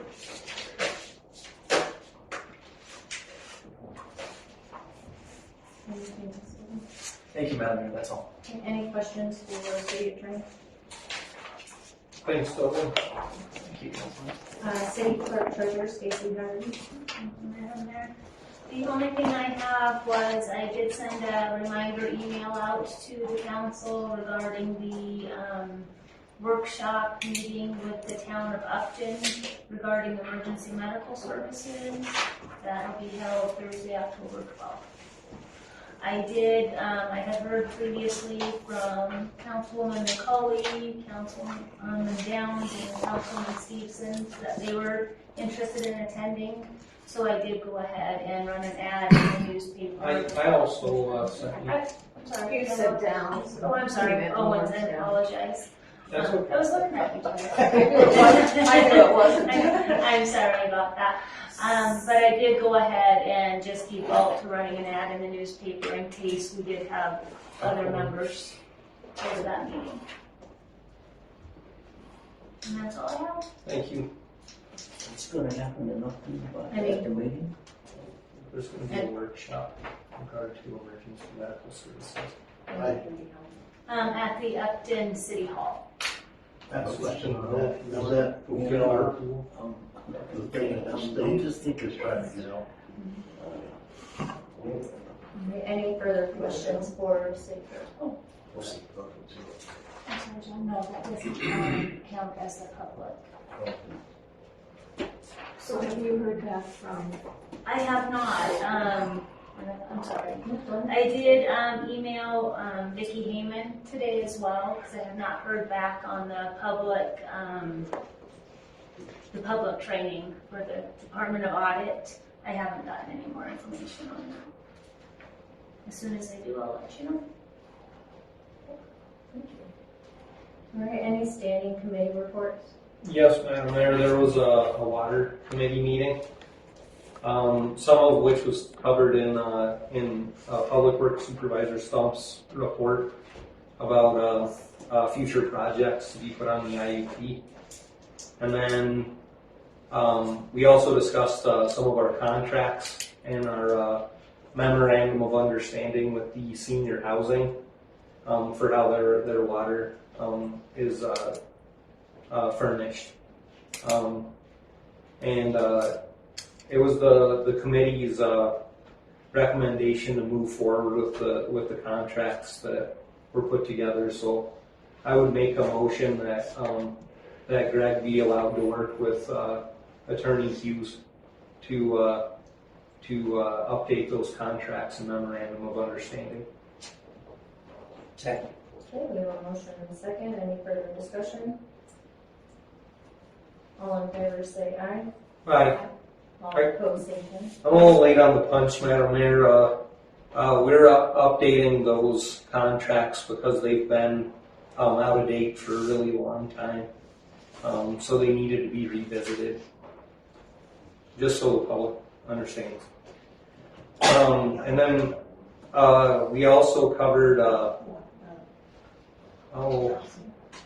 what else am I missing here? I even tried to refresh some of the committee meeting with, help me out, Greg. It was primarily the projects and the contracts. There was one more thing though. I think there was one more. I'm drawing a blank right now. Grants? Yeah.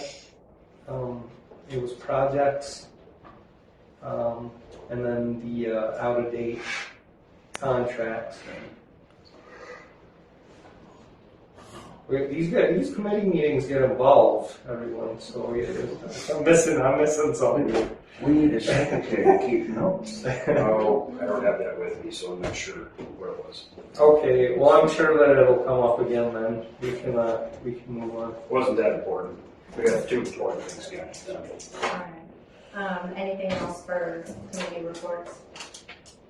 Okay, any other business? Can I get a motion to leave regular session to enter in executive session? Did you have something, Chuck? It's an executive session. Oh, he was trying to flag it down. No. Oh, No? Okay, sorry. I just saw a hand go up. okay, executive session, state statute, Wyoming State Statute 16-4-405, A personnel, and 16-4-405, A, B, real estate. So moved. Second. Okay, we have a motion second. Any further discussion? All in favor say aye. Aye. All those opposed, same sign. Real estate first. Yeah.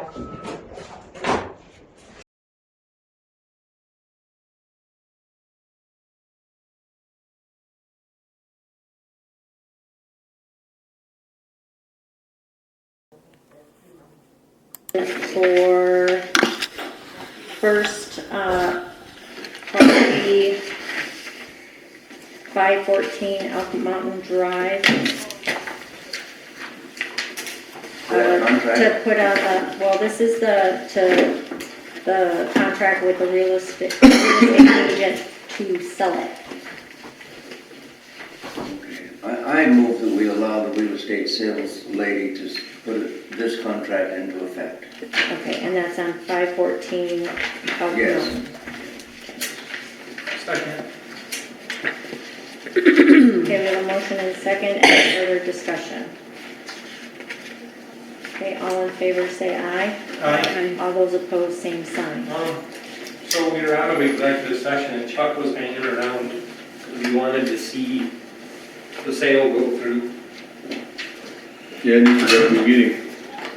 I didn't know he was hanging around. Kathy's out there too. Well, I guess he didn't want to see that back.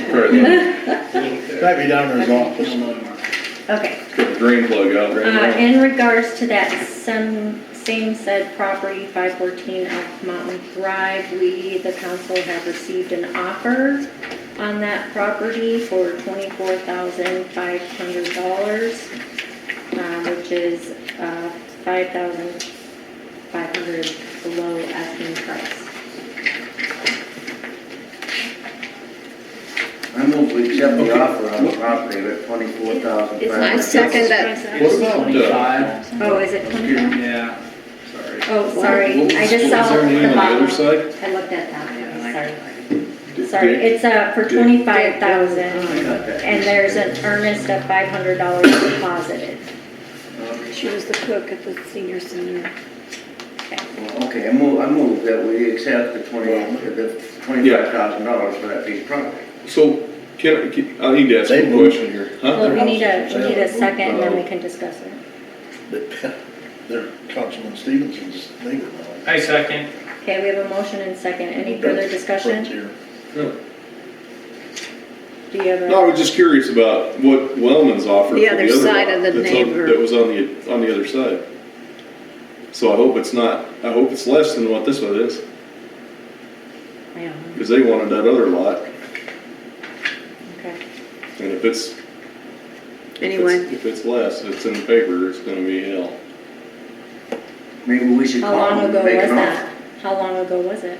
Well, it doesn't matter now, Wellman's are gone, they moved out of there, Oh, but they wanted to buy that they wanted to buy that. empty lot right by their house, because he wanted to put a shop up, just like this guy's doing. But we rejected his offer, Well, times change. whatever. Okay. All in favor, say aye. Aye. All those opposed, same sign. Next property up is, It's what? hold on, I'm looking for it. 1407 York Street. And it is up for sale, or we are $30,000 is the asking price. Do we have a motion to have Team Properties put this property up for sale? Do we accept their contract, right? Okay.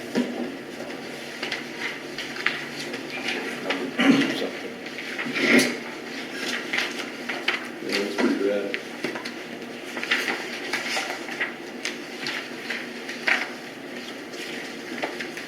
I'm in favor of all the sales minus the one that's on Deanne Court.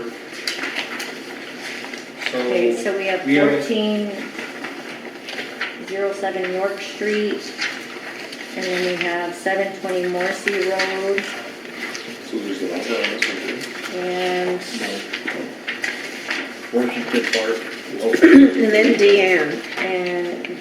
Deanne, but the motion was made for 1407 York Street. York Street, and for Morrissey Road. Do you want to add all 720 those Morrissey. others to your motion? No, he just wants these two. I would move York that we Street accept York Street and Morrissey, 720 Morrissey, be given to Sandra Martin to sell. I I second. second that motion. Okay, we have a motion and second. Any further discussion? All in favor, say aye. Aye. All those opposed, same sign. And I'd like to discuss this one. Okay, so, Is this the Deanne Court one? Yeah. And okay, so in reference to, Deanne Court, Block 1, Block 2, Washington Park re-subdivision, we have a contract in front of us, with Team Properties to sell for the amount of, 40. what is it? $40,000. Now, is somebody interested in that? Is that what we were told? There's a possibility of somebody interested in There was that. a possibility of And someone. I just, as Chuck was leaving, I said, okay, well, how, what is this possibly? He said he didn't really know that it was that great. And I think we've been trying to work a pump track Right, for these kids right. for the last 10 years, and by golly, we almost got it in our hands, and let's not sell this. Okay. Is this all it takes to get this pump, Jack? Pump? No. No, We there's got 3 other lots that are right beside that go up the hill. So we already took the 3 lots on Salem off the market. So this one is up at the top of the end, and it would make kind of like a grade change to get down into the rest of the park. And it would expand the amount of space that they would have to build the track. Because there was ideas about maybe relocating the skate park or doing other things of that nature so that they wouldn't have to utilize the whole space. We had other ideas. So I was approached by a member of the Bent Sprockets, or a helper. She's my neighbor, and she mentioned that they were interested in that extra lot and the whole is. So, I mean, it seemed like the Public Works supervisor was against the idea, and then I noticed them exchanging looks, the interim engineer and Public Works director when we were talking about it. But I think that it's a positive thing for the park, and if we're really serious about making something really nice, we have all this seed money coming in, then I think we should give them more space so that they can utilize it for the park. And I thought last meeting I said that area, but I apparently only said the 3. You probably did do that. But I didn't know how many lots were there, and so, but. And this finishes the, Yes, okay. because it goes up, and they thought it'd be really cool because it already has a lot of shape to it that they can work with. So I would move that we take this one off of the market, the one located at Deanne Court. and the other 3 for the. And add it to the space available for the pump track. Second. I agree. Okay, so we have a motion. Wasn't there some objection about so close to Wilson's house or something? Yeah. They didn't ask permission from Wilson yet. Everyone else had given permission. The Utter Shears and Costello's. Right. They're across the road though. No, they're right, it'll be right behind them. It's in their backyard basically. Mm. And that's what we were worried about, and then, So nobody's gonna ask them, or? well, no, I mean, we can. I stated that I haven't asked the Wilsons. So I made a motion, maybe we could table this discussion and just not approve it for the sale right now. And then we could research this a little bit further to see if we have, you know, the Wilsons' blessing and, you know, try to find out some more information, see if it's logistically good. So basically, the motion be amended to, not to sell this property if all At this- residents in that area approve. Right? Would that be We're right? just removing this property from the sale. Right. Period. At this time. This time, yeah. So we can put it back up for sale later, right? Right. So I amend my motion to remove the property located at Deanne Court from the market. I second. Okay, we have a motion and second. Any further discussion? All in favor say aye. Aye. All those opposed, same sign. Okay. Does anybody from the police committee like to make a motion? Excuse me. Would the police committee like to make a motion? Yes, I would move, Your Honor, that we terminate the employ of Chuck Bowles as chief of police based on the reasons he is unfit for duty. I second that. Okay, we have a motion and second. Any further discussion? All in favor say aye. Aye. All opposed, same sign. Okay. All right. Can I throw one more thing in? I remembered what the committee had discussed. We had rate studies, right? So, the Public Works supervisor went and looked at, a bunch of third-party, organizations that do rate studies. I think that we're okay to continue business as usual at this moment. But he did provide me with a bunch of information about third-party rate studies to look into our rates if we decide to move them up in the future. So I'm gonna do a little bit of research on this myself, and then I can provide a report for the council if we decide to move forward with adjusting rates in the future. Thank you. That's all I have. Do we have a motion to pay for the claims against the city dated October 2nd, 2023? So moved. Okay, we have a motion and second. Any further discussion? All in favor say aye. Aye. All those opposed, same sign. Okay, do we have a motion to adjourn? I move we adjourn. Okay, we have a motion and a second. Any further discussion? All in favor say aye. Aye. All those opposed, same sign. Adjourned at 9:56.